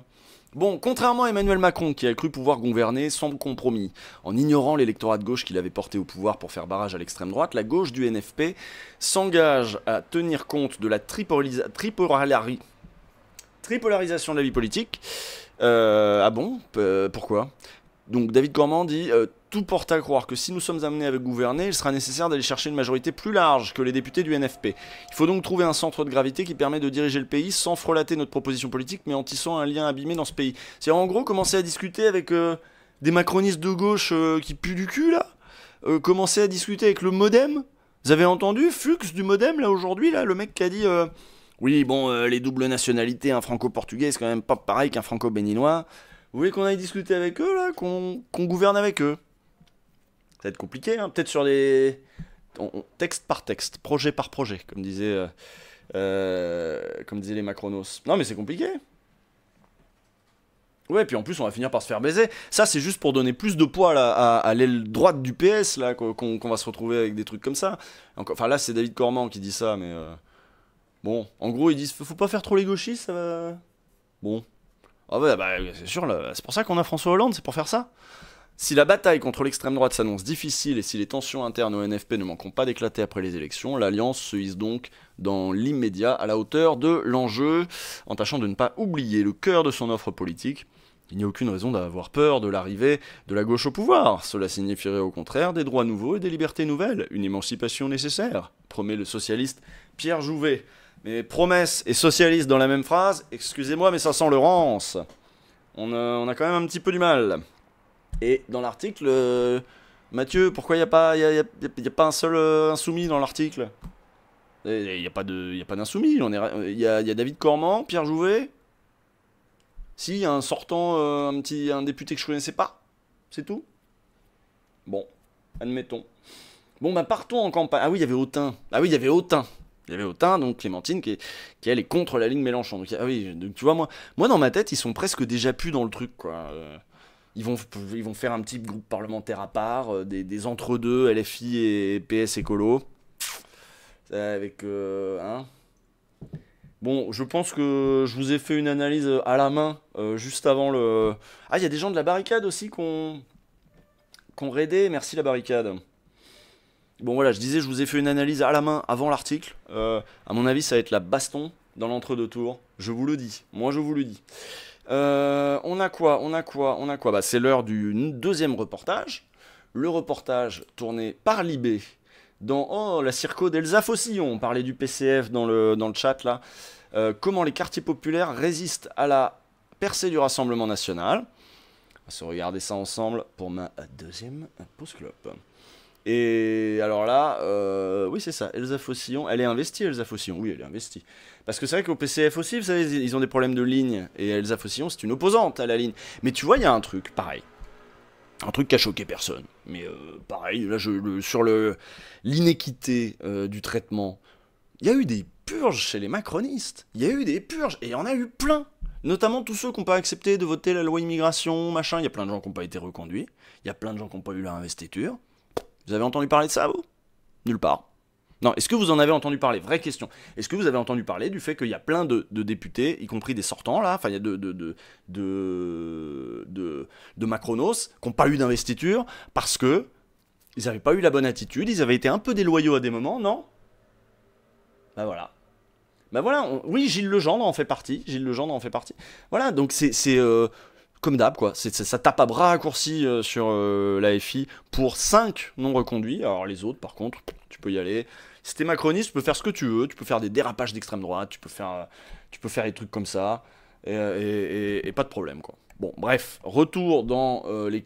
Je sais même pas c'est quoi la circo d'Elsa Faucillon? Villeneuve-la-Garonne, Gennevilliers, Colombes, Gennevilliers. Ok, d'accord. Les quartiers populaires tentent de résister à la percée du Rassemblement national. Voilà, HD quoi. Vous avez été voté aux européennes? Oui, mais je l'ai dit au monsieur, je m'excuse de vous dire ça, j'ai voté pour Le Pen. Je suis allé en reportage en région parisienne, dans une zone qui reste majoritairement de gauche. Parce que je pars du principe que la dignité humaine, c'est ce qui permet de s'ouvrir aux autres. C'est quoi cette musique de con derrière? Vous avez entendu? Le truc beaucoup trop épique, on va juste avec des tracteurs, calmons-nous. Ok, me voilà tout juste arrivé à Gennevilliers. Là où la France Insoumise a fait un score électoral de plus de 50% lors des élections européennes. C'est d'ailleurs justement pour ça qu'on est venu ici, pour essayer de comprendre quelle est la recette de cette gauche pour faire un score électoral aussi important, parce que ça dure depuis plusieurs années déjà, d'autant plus que le Rassemblement national est arrivé très très loin derrière lors des élections européennes avec un score d'un peu plus 10%. Et donc pour comprendre tout ça, on va aller rencontrer plein d'acteurs de terrain, et pour commencer, on va aller voir Monsieur le maire Patrice Leclerc. Donc là, nous sommes dans le quartier des Agnettes, qui est un quartier avec... Pourquoi il a mangé de l'herbe là? Attends, il a mangé... de Qu'est-ce qu'il logements fait? sociaux. Pourquoi il a mangé de l'herbe ou Donc pas? là, nous... On va aller voir Monsieur le maire Patrice Leclerc. Non, il a Donc là, sniffé nous de l'herbe, sommes il a fait dans oula, le c'est quoi quartier cette des herbe? Agnettes, qui est un quartier avec 98% de logements sociaux. Donc il y a ici une des populations les plus pauvres de Gennevilliers. Et c'est un quartier où le RN fait un score un peu plus élevé que les autres quartiers, mais beaucoup moins qu'au niveau national, puisqu'il doit être à 16%. Et pourtant, dans les années 80, le Front National faisait des scores de plus de 20% ici. Il y a eu de notre part des modifications de nos activités politiques, tenant compte de cela, non pas pour aller dans le sens du RN, mais justement pour aller dans le sens de se dire il faut que toute la population soit fière de sa ville. Alors concrètement, ça s'est illustré par un renforcement des services publics. Par exemple, à Gennevilliers, il y a 3 espaces socio-culturels, des endroits d'échange et de rencontres. Résultat, alors on voit que c'est assez agréable. Il y a aussi 9 écoles élémentaires, dont une reconstruite tout récemment. On est une ville aussi qui fait la démonstration que quand on met des moyens là où il y a besoin, le plus de besoin, ça marche. Vous avez compris de quel parti il était, lui? Parce qu'il a le petit triangle rouge, là, les mélenchonistes, ils l'ont souvent. C'est un LFI, lui? Non, LFI a pas beaucoup de maires. C'est un communiste? Si, c'est un LFI? Ah, c'est un PCF, voilà, c'est un PCF, ça m'étonne pas. D'accord, ok. Patrice Leclerc, maire de Gennevilliers. Bon, il a l'air sympa. Il a l'air sympa, non? Vous le connaissez ou pas? Il est bien? Et c'est mieux que de disperser la pauvreté pour pas qu'on la voie, mais de faire en sorte que les gens souffrent en silence dans leur coin. Est-ce que l'on a des politiques publiques qui rendent les gens fiers d'eux-mêmes? Ah, c'est un PCF dissident de la ligne Roussel. C'est pour ça que du coup, on va le trouver aussi avec Elsa Faucillon. parce que je pars du principe que la dignité humaine, c'est ce qui permet de s'ouvrir aux autres. Et plus on tape sur des gens, plus on les humilie, plus il y a du ressentiment, plus on... Ah oui, bah oui, dans le chat on me dit il soutient Garrido, ce qui est logique pour un proche de... S'il est proche d'Elsa Faucillon, qui est pote avec Clémentine Autain, tout ça c'est la bande des insoumis là, ceux qui sont insoumis à Jean-Luc. On se replie, plus il y a de la haine de soi et de la haine de l'autre. Patrice Leclerc sait que tout n'est pas tout rose pour autant à Gennevilliers. Par exemple, la ville connaît encore des épisodes de délinquance et de rixes entre bandes rivales. Tué de plusieurs coups de couteau lors d'une bagarre entre adolescents de la cité du Luth à Gennevilliers et celle des Courtilles à Asnières. Ah ouais, tranquille. On passe en première. Très bien. Voilà. Donc tout va bien. Pour le meilleur des mondes. Allez, bonne journée. Pendant ma visite du quartier des Agnettes, le maire m'a aussi parlé de la tradition de lutte, très présente à Gennevilliers. Comme lorsque des habitants se sont mobilisés et ont manifesté pour faire venir des enseignants supplémentaires. Bon, vous n'êtes pas obligé d'écrire les traîtres, machin, tu vois, tout ça, là. Vous êtes excessifs les mélenchonistes. On peut aussi dire, bon, il y a eu un manque de loyauté, c'est stratégique. Je l'ai défendu dans le dernier stream, en plus j'ai dit qu'il y avait des raisons politiques pour lesquelles il y avait eu des réinvestitures qui n'ont pas eu lieu. Ça se défend, ça peut tout à fait se défendre, moi j'avais même défendu, j'ai fait si, c'est cohérent. Surtout pour des histoires de centre de gravité de la gauche après, de lutte contre les socialistes et tout, ça peut se tenir. Mais arrêtez avec les traîtres, quoi, bon, tout le monde est à bout. Donc on s'envoie des trucs comme ça, là, mais calmons-nous. La lutte aide à ne pas renvoyer le problème sur les autres et à développer de la haine de soi parce qu'on se replie et de la haine de l'autre ensuite. Les luttes permettent plutôt de développer de la solidarité, de l'interconnaissance et d'avancer. Mais lors des élections, l'abstention reste très importante à Gennevilliers. Elle a atteint 56% lors des européennes, nettement au-dessus de la moyenne nationale. L'abstention avait même empêché la députée Elsa Faucillon d'être élue dès le premier tour lors des législatives de 2022. Elle avait largement remporté le second tour face à la candidate macroniste. Il y aura une réélection au niveau européen ? Non, en France, pour l'Assemblée nationale. Oh putain, les gens ils sont perdus. T'as vu, ils sont là. Ah non, c'est les européennes encore ? Ah, c'est chaud. Tu penses quoi de Sofia Chikirou ? J'ai vu son tweet. Oh, j'ai vu son tweet où il y a le soutien de François Ruffin, Henrik Davy, qui dit avec le soutien de François Ruffin. Et elle a répondu qu'il soutient le soutien comme la corde soutient le pendu. Et là, tu fais Sofia. Déjà, dans le complément d'enquête, il y avait les trucs qu'il y avait dans les messageries, là, WhatsApp, les groupes WhatsApp et tout. Et elle emploie des métaphores hyper hardcore, en fait, à chaque fois, quoi. C'est toujours des trucs à base de cadavres, de machin. C'est trop violent, Sofia, c'est trop violent. Après, on passe pour quoi ? Et là, pareil, comme la corde soutient le pendu. Putain, Sofia. À Gennevilliers et ses alentours, les équipes militantes de gauche sont très présentes sur le terrain pour informer sur ces législatives anticipées et pour convaincre. Parce que là, vous avez été voté aux européennes ? Oui, mais je l'ai dit au monsieur, je m'excuse de vous dire ça, j'ai voté pour Le Pen. Vous avez voté pour Bardella. Oui, bah tu peux t'excuser, ouais, la vieille. Pourquoi vous l'avez fait, vous ? Ben, je l'ai fait parce que j'estime que je me dis peut-être qu'on aura quelque chose, ou je sais pas. Moi, ce que je peux vous dire, parce que j'en ai vu des députés RN en face de moi, sur la question sociale, ils sont à la ramasse. D'accord ? Quand on a proposé d'augmenter le SMIC, ils ont voté contre. Voilà. Quand il y a des lois qui, justement, veulent favoriser le pouvoir d'achat, en fait, à chaque fois, la seule chose qu'ils ont à dire, c'est de pouvoir parler des étrangers. En fait, ils font semblant de s'intéresser aux travailleurs français juste pour pouvoir parler des travailleurs étrangers. Moi, j'ai un fils étranger. Mais je vais vous dire que c'est vrai qu'ils ont laissé rentrer. Alors, on leur paye les loyers. Oh là là, c'est chaud, c'est chaud. Bon, bah, faut répondre, hein. Vas-y, Elsa, qu'est-ce que tu fais là ? Parce que là, la dame, elle a dit les étrangers, machin, on leur paye les lois, on leur paye tout. Limite, on les paye pour le billet d'avion, pareil. Madame, on leur paye rien, on leur paye rien. Non. Je ne sais pas si elle va le faire, si elle va voter pour toi. Elle l'a dit, elle a dit je vais voter pour vous. Ouais. Je pense qu'elle a été convaincue parce que ce qui l'a préoccupée, c'était ma retraite. Ma retraite à moins de 800 €. Et que nous, on réclame, bien entendu, le minimum. Hein ? Bon, non, c'est très bien qu'elle t'ait parlé. La grosse mobilisation sur le terrain des militants de gauche explique aussi que leurs idées infusent particulièrement bien ici. Je vous laisse. Lors de mon reportage à Gennevilliers, je n'ai pas vu les affiches des autres partis politiques, ni leurs équipes. Putain, c'est que des vieux qui militent. Y a pas des jeunes ? Vous avez pas des jeunes ? Enfin, au PCF, il y a plein de jeunes qui se sont barrés quand Roussel a pris le parti, en fait. Ils se sont barrés, ils ont fait un truc raid jeune, bon, ils sont un peu un sas d'attente en attendant que ça se calme au PCF et que ce soit un peu moins saucisse. Mais bon, là, il y en a des jeunes, là, non ? Normalement, il en reste. Et puis surtout, c'est la campagne du Nouveau Front Populaire, il pourrait y avoir des LFI qui aident. On finit là-bas le pâté de maison, là. Le bout de Beaumarchais, Ouais, le bout de Montmarché. Lénine, je sais plus.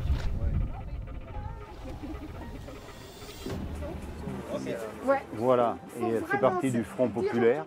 Il faut être sur place, bien sûr les réseaux sociaux existent, mais il faut être sur place et puis comme vous l'avez vu, discuter avec les personnes à partir de leurs préoccupations. Oui, n'oubliez jamais que... je sais plus à qui je disais ça il y a pas longtemps, qui me disait... ah bah je crois que c'était Loumi qui disait je vais aller filer un coup de main, je vais mettre des tracts sur les pare-brises des voitures parce que j'ai pas le temps. Je dis bah ouais mais non, parce que le but du tract en fait c'est de susciter le moment de discussion. C'est pas parce que tu convaincs personne avec un bout de papier en fait. T'es là juste pour... le tract est un prétexte, tu le tends, bonjour, tu rappelles la date du scrutin, tu dis bonjour, vous serez là, vous votez pour nous. Et puis là les gens ils te disent oui, ils te disent non, mais au moins ils te disent quelque chose, tu parles et puis tu peux répondre, etc. C'est à ça que ça sert le tract à proprement parler. Donc force à tous les militants, toutes les militantes. J'étais allé voir un tractage il y a pas longtemps, c'était à la fin des européennes. Paul Hellec, lui, il mouille sa chemise, il va tracter. Hein. Moi, je vais pas tracter, hein, je vous l'avoue. Moi, je vais pas tracter, j'ai pas envie de me faire embrouiller, tu vois. Mais tu sais, j'ai les fachos sur le dos quand même. On est à Lyon. Oh, j'évite de rester à un endroit fixe et en vue avec des tracts. Je me dis, c'est pas le plan du siècle. Mais enfin bon, il y en a qui le font. Courage à eux, force à eux. Et le plus important, c'est le moment de discussion. Les Français comme nous autres. Oui. Mais ça veut rien dire.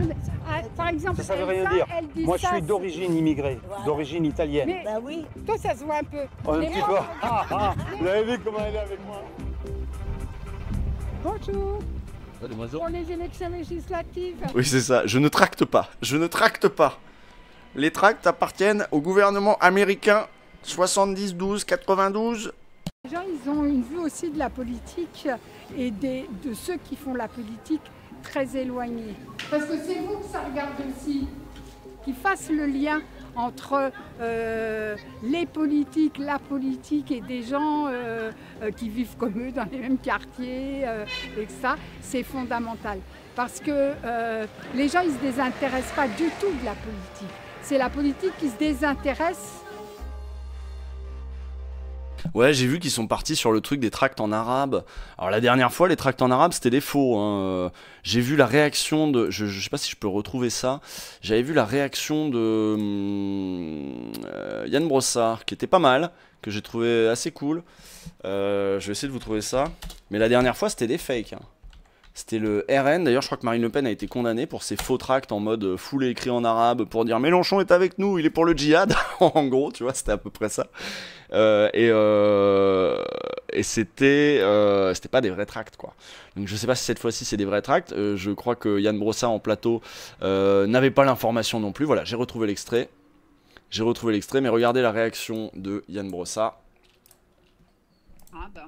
On a vu des tracts en langue arabe. Voilà, attendez, je remonte le son un petit peu. J'espère que c'est audible, sinon je peux remonter un peu plus. On a vu des tracts en langue arabe. Être distribués par des militants du Nouveau Front Populaire. Mais qui elle est, celle-là? C'est qui elle? Si vous entendez? T'as vu les tracts de Odoul? Non mais j'ai vu les tracts, là la droite, l'extrême droite et la droite, ils font des tracts vraiment où ils mettent le programme, le programme de du Nouveau Front Populaire qu'il y a dans leur tête, quoi. Ils ont mis interdire CNews et tout sur la circo de Claire Lejeune.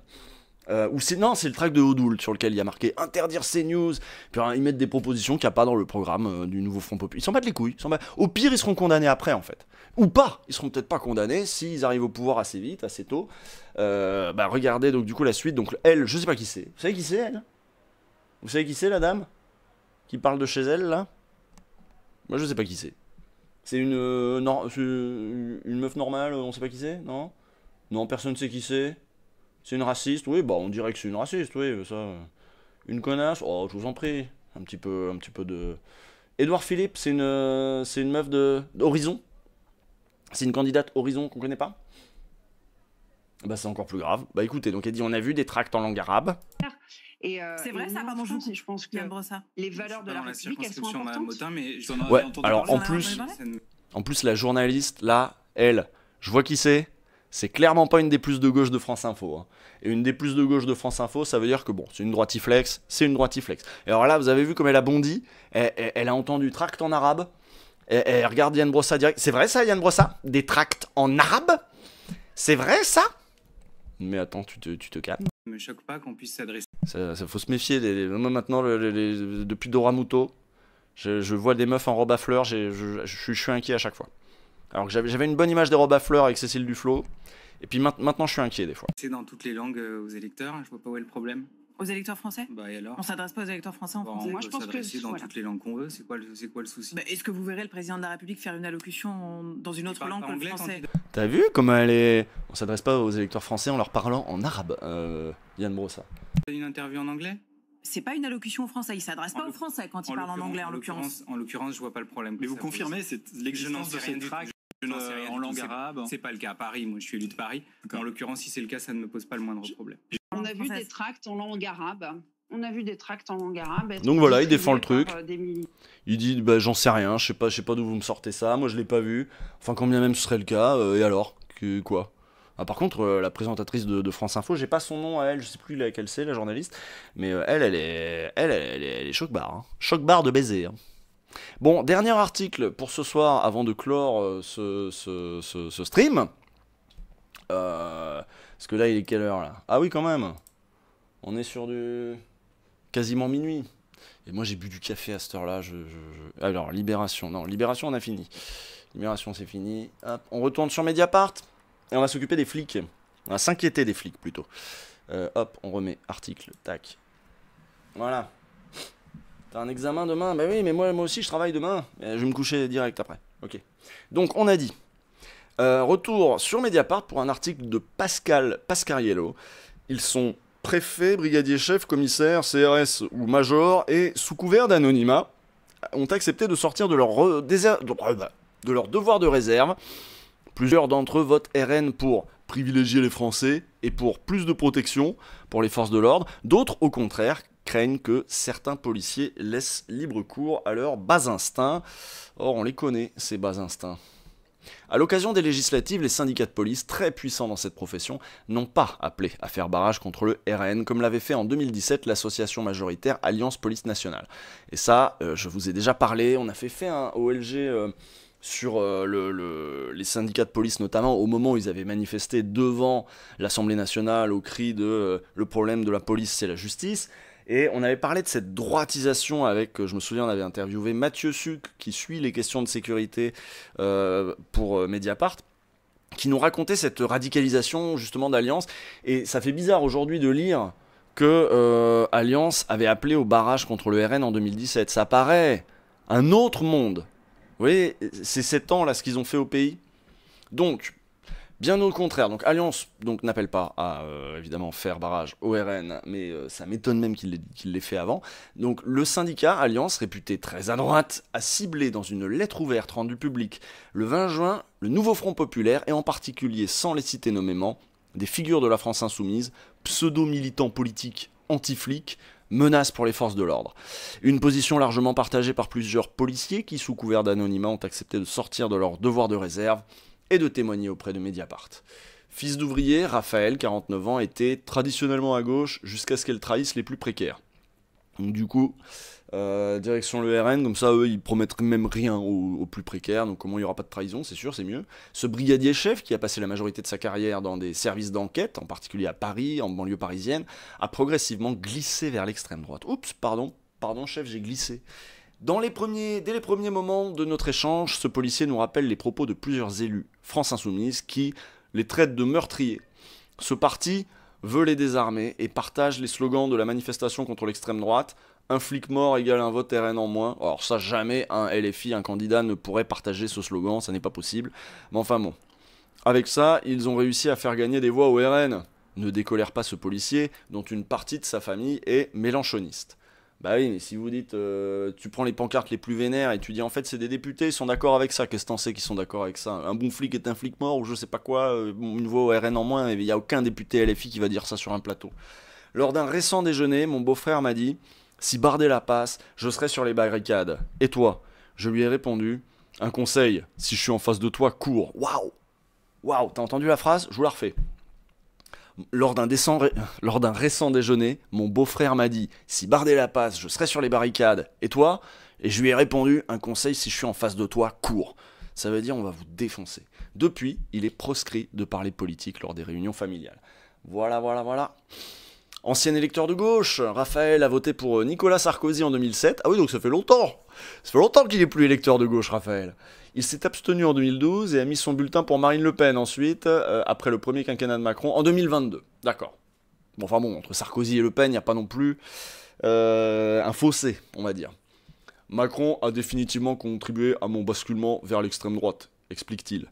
Avec lui, le RN n'a même pas eu à faire campagne. En tant que policier, la séquence des gilets jaunes a représenté un basculement. La politique ultra-répressive contre les gilets jaunes a plus que jamais fait de nous un bras armé de l'État, mais aussi des fusibles. Dès qu'une violence était commise, ce n'est pas notre hiérarchie qui était poursuivie, mais le flic de base, commente celui qui était en salle de commandement lors des manifestations, aux premières loges pour entendre les ordres donnés.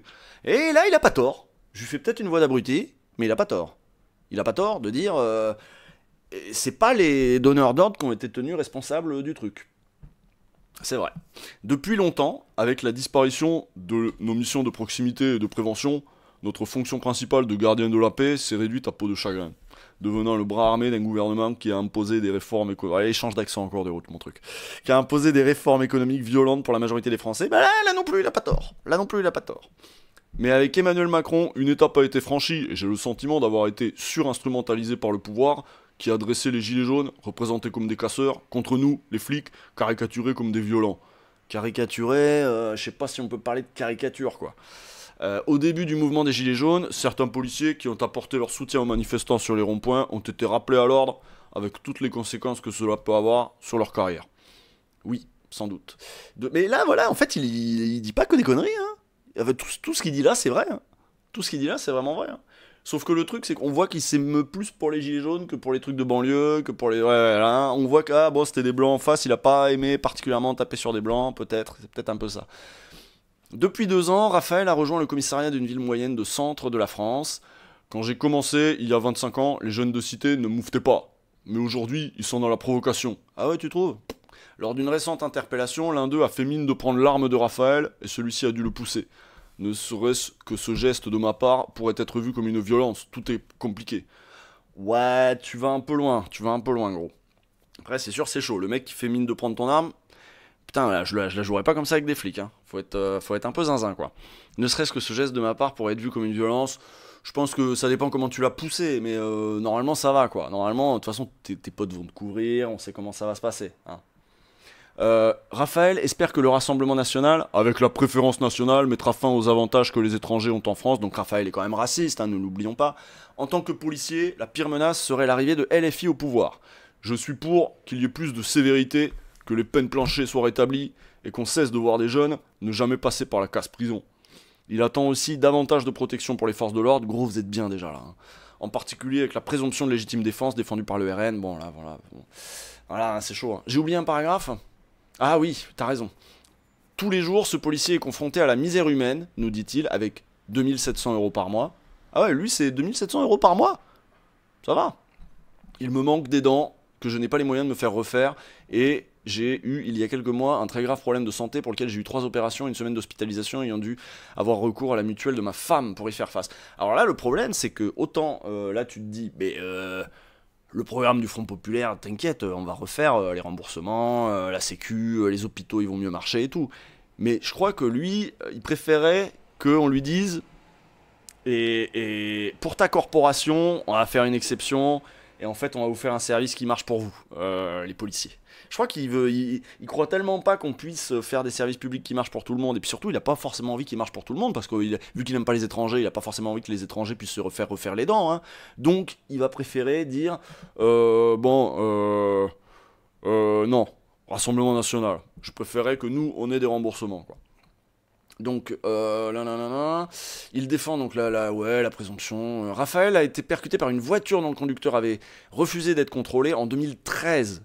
J'ai eu une main et un genou cassé, et le conducteur seulement 6 mois avec sursis, déplore-t-il. Donc là, on en arrive à la question de, en même temps, t'es flic, c'est un métier risqué, et encore. C'est pas le métier où les gens se tuent le plus au travail. Vous le savez bien, si vous connaissez les chiffres de morts au travail, c'est pas les policiers qui meurent le plus au travail. Lors du décès de Nahel, tué par un policier, Jordan Bardella a refusé de mettre en cause l'agent qui a tiré. Il était interviewé sur BFM TV. Ce qu'il a dit a été pour moi un soulagement parce qu'il a refusé de condamner le policier.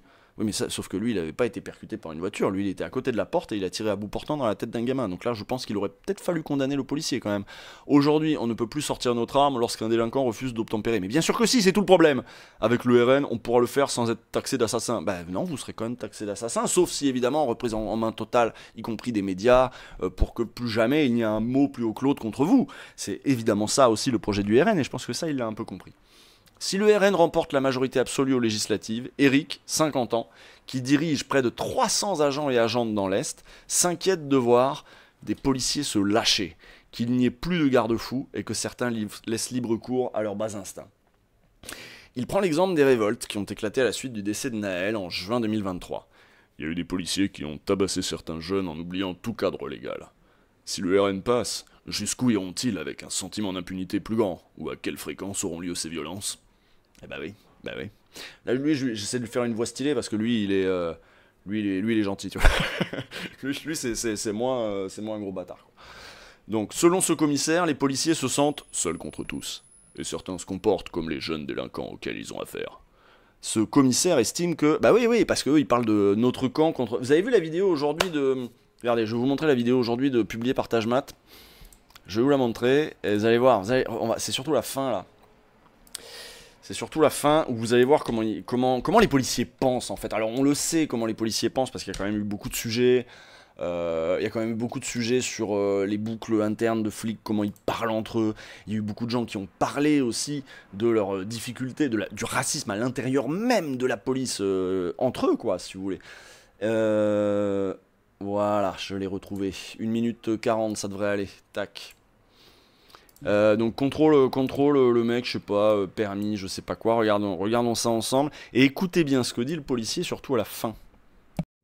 Voilà, voiture civile, tenue civile. Vous entendez quelque chose? Je vais booster un peu peut-être. De venir te maltraiter, te parler mal, incroyable. Vous n'avez pas de permis, monsieur?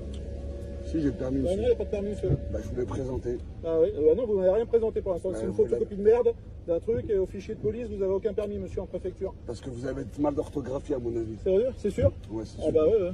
Bah non, il est bien orthographié. Donc on va aller au commissariat, je vais faire venir une patrouille, et vous allez finir en garde à vue au commissariat, monsieur? Bah non. Bah non, parce que j'ai le permis, monsieur. Vous recevrez toutes les amendes à votre domicile, monsieur. Voilà. J'ai le permis alors, j'ai pas le permis du coup. Non présentation de permis de conduire, non présentation j'ai le permis ou pas, j'ai pas le permis. Non présentation. Tout sera contesté, monsieur. Ah, très bien. Tout sera contesté, monsieur. Un avocat sera mis sur le dossier, tout a été filmé dans ma voiture. Par la droite, monsieur. D'accord, ok, très bien. Ok. Merci, monsieur. Tout va bien? Bonne journée, monsieur. Hein? Bonne journée. Et écoutez ce qu'il va se dire à partir de maintenant. Donc permis, pas permis, bon le gars en fait il l'a quand même, il a quand même le permis, mais je sais pas ce qui s'est passé au début. Enfin bon, il se fait aligner, mais c'est pas ça qui est intéressant, c'est après. Vous êtes un ami de la police? C'est un grand... Vous avez entendu? Vous êtes un ami de la police? Vous êtes un ami de la police, ça veut dire quoi ça? Ça veut dire quoi? Ça veut dire vous aimez les flics? Vous êtes anti-flics? Parce que, hein? Tête d'arabe? Ami de la police. C'est vrai? Ouais, vous savez pas à qui vous parlez. C'est vrai? Ouais. Ah bah alors, venez au commissariat, on va en parler à ce moment-là si vous avez des grands amis. D'accord? Vous avez un regard de haine plutôt, comme vous regardez les gens de la police, non? Je vous regarde même pas. C'est vrai? Non? Je vous regarde même pas. C'est vrai? Pourquoi vous avez la haine un petit peu? Pas du tout. C'est vrai? Ça fait pitié. Allez, moi je vous aime, monsieur. Vous avez la haine? Hein? Vous êtes un ami de la police? Je vous aime, monsieur. Je vous aime. Je suis avec vous. Vous voyez le truc de faux cul, là? Vous entendez le truc de faux cul? Ouais. Bonne journée. Aussi. Hein? Votez bien, d'accord? Votez bien le 30 juin. Votez bien, hein. Votez bien le 30 juin. Votez bien. Il y en a, ils savent tout à fait ce qui est en train de se jouer hein, dans la police. Au revoir, monsieur. Tu sais, le faux cul, vraiment, de... Non, je suis républicain. Ouais, votez bien, vous êtes un ami de la police ou... Hein? Votez bien le 30 juin. Ouais, le flic provoque. Le flic provoque. L'autre ne perd pas ses nerfs, mais là, il y a clairement provoqué. Vous êtes un ami de la police? Hein? Vous avez un esprit critique sur la police? Non, rien à dire. Hein? Rien à dire, voilà. Soumettez-vous, en fait. Soumettez-vous un petit peu. Ils cherchent l'outrage 100%, mais c'est clair. C'est clair. Donc, on en était au commissaire qui dit les policiers se sentent seuls contre tous. Et certains se comportent comme les jeunes délinquants auxquels ils ont affaire. Le fameux truc, la fameuse phrase du préfet l'allemand, eh bien nous ne sommes pas dans le même camp, madame. Voilà, les gens qui pensent en termes de camp, quoi. Ce commissaire estime que c'est la surutilisation répressive des forces de l'ordre par la police qui a exacerbé ces tensions. Et les déclarations de la France Insoumise contre la police ont conforté les fonctionnaires dans leur volonté de rejoindre le RN pour ceux qui ne l'avaient pas encore fait. Parce qu'en gros, si tu as des critiques contre la police, eh ben, la police, elle se défend en disant qu'il ne faut pas les critiquer. Eux, ils ont l'impression que tout le monde est contre eux, d'être les seuls au front. Voilà. La présomption de légitime défense représente selon lui un permis de tuer. Donc là, on parle d'un mec qui dirige 300 agents de police et qui voit un peu comment se comportent ses troupes, les agents de base, si tu veux. C'est faire croire aux policiers qu'ils peuvent faire usage de leur arme en toutes circonstances. Ce commissaire est également opposé au rétablissement des peines planchées, dont on a vu l'inefficacité sous Sarkozy. Faut simplement appliquer le droit de façon plus stricte. Comment dit-il ? Ce policier est gaulliste, il y a des guillemets, mais bon, lui il dit gaulliste. Ce policier gaulliste, qui exerce depuis plus de 25 ans, est issu d'une famille catholique de droite. Après avoir voté pour Nicolas Sarkozy, pour François Hollande, puis 2 fois pour Emmanuel Macron, Éric est un électeur perdu, qui qualifie Macron de pyromane. Il a voté pour Marion Maréchal lors des européennes. Ouh là là là là là là. Pour son côté... Bah j'avais dit qu'il était cool, il est pas cool en fait. Pour son côté vieille droite conservatrice anti-européenne. Ah ouais, genre, lui il a cru que c'était Philippe Seguin en fait. Ouais, c'est comme Seguin et Chevènement à peu près, les nazis de... Mais putain, tout le monde est paumé. Tu m'étonnes qu'il dit qu'il est un peu perdu. Je suis plus rassuré et je me retrouve plus dans le discours de François Ruffin que dans celui de Bardella. Ah ouais, non mais il est à l'ouest, hein. C'est peut-être par contestation que j'ai voté Marion Maréchal. Mais je pourrais plus voter pour Macron. Et à cause de Mélenchon, je ne soutiendrai pas le nouveau Front Populaire. Voilà. À cause de Mélenchon.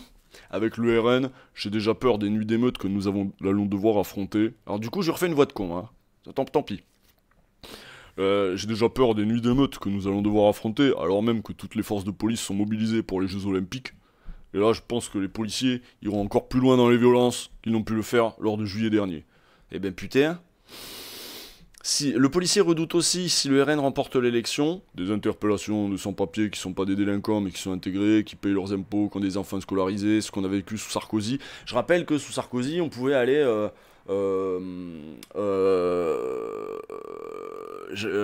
j'allais dire rapter, enlever des gamins dans la salle de classe, tu vois. Il y a des classes entières qui ont été traumatisées de voir...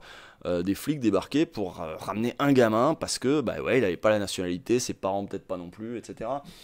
Donc voilà, en effet, c'est pas, je pense que même pour des flics c'est pas marrant à faire, quoi. Rentrer dans une salle de classe pour enlever un gamin, ce niveau d'inhumanité, je pense que même un flic un peu droitard, il voit qu'il y a un problème quand même. Ce sont les personnes les plus simples à arrêter et qui permettent de faire de l'affichage. Voilà, en gros, oui, voilà.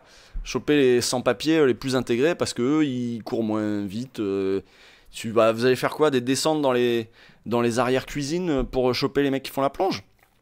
Vous allez faire ça, ils vont être contents, les restaurateurs aussi. Il se rappelle alors la participation de certains préfets très proactifs qui signalaient les personnes en situation irrégulière. Tout en adhérant au principe de préférence nationale, il s'interroge sur les dérives et les amalgames que cela peut engendrer. Les personnes... issus de l'immigration ou celles qui ont la double nationalité risquent d'être davantage victimes de répression, comme c'est déjà le cas aujourd'hui. Je croyais que la police n'était pas raciste. Je ne comprends plus rien, Jacques Préfet... Bon, moi je vais m'arrêter là parce qu'il fait méga chaud, il est minuit passé, il est minuit 12 même. Et puis demain, moi j'ai tournage, je bosse. Mais voilà, bon, je pense qu'on a un peu vu l'ambiance là, j'ai l'impression que beaucoup de gens sont paumés quand même, hein. Flics y compris, évidemment. Un peu fort là. Même les flics sont perdus, le gars qui a... Les votes des gens, c'est random, hein. Red Diamond, ouais, on va Red Diamond. Bon, et ben voilà, en tout cas c'est la fin de ce stream, je vais mettre le replay, faut que j'y pense dès que j'arrête là. On a parlé de pas mal de trucs, on a parlé de triangulaire, on a parlé de flics, on a parlé du programme de la semaine, hein, tout ça c'est dans le replay. Et puis le replay sera dispo sur YouTube quand la personne qui s'en occupe jugera utile de le faire. Voilà, si ça peut vous aider. Beaucoup de dingueries ce soir, beaucoup de dingueries. Évidemment, l'échéance se rapproche et tout le monde est stressé, hein. Tout le monde est stressé. Je veux dire, même à droite, ils sont paumés, quoi. Faut pas oublier ça. Macron, il avait un peu parié là-dessus, quoi. Sur à droite, De toute façon, tout le monde est paumé, à droite, à gauche, en haut, en bas. Alors, il est où, Diamond? Tac, rechercher.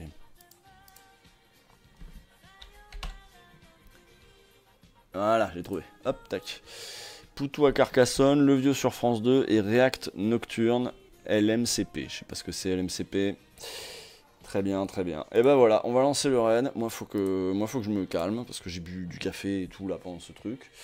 Et merci d'avoir été là ce soir. On se retrouve demain. Non, pas du tout. On se retrouve pas du tout demain. Demain, je tourne Rhinocéros. On se retrouve mercredi à 18 h dans la France a peur. Voilà, je rappelle que mercredi à 18 h, 3 plateaux dans la France a peur avec Salomé Saké, Paloma Moritz et moi-même. Avec 1 heure avec Johan Chapoutot, quand même, à 18 h. 1 heure avec Johan Chapoutot pour parler un petit peu de la situation. Ensuite, Ludivine Bantini et Hugo Paletta pour parler du fascisme, la menace fasciste. Face à la menace fasciste, c'est le nom du bouquin qu'ils ont écrit ensemble. Ça, c'est à 19 h. Et à 20 h, Manès Nadel et Sophie Binet, on va parler du mouvement social face à l'extrême droite. Voilà, gros line-up pour la France a peur, mercredi 26 juin, mercredi, donc après-demain, soyez avec nous.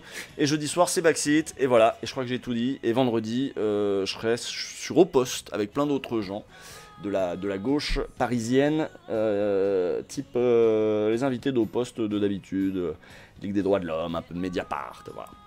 Bon, c'est bon? Allez, je vous laisse là, et je vous souhaite une excellente fin de soirée. Au revoir.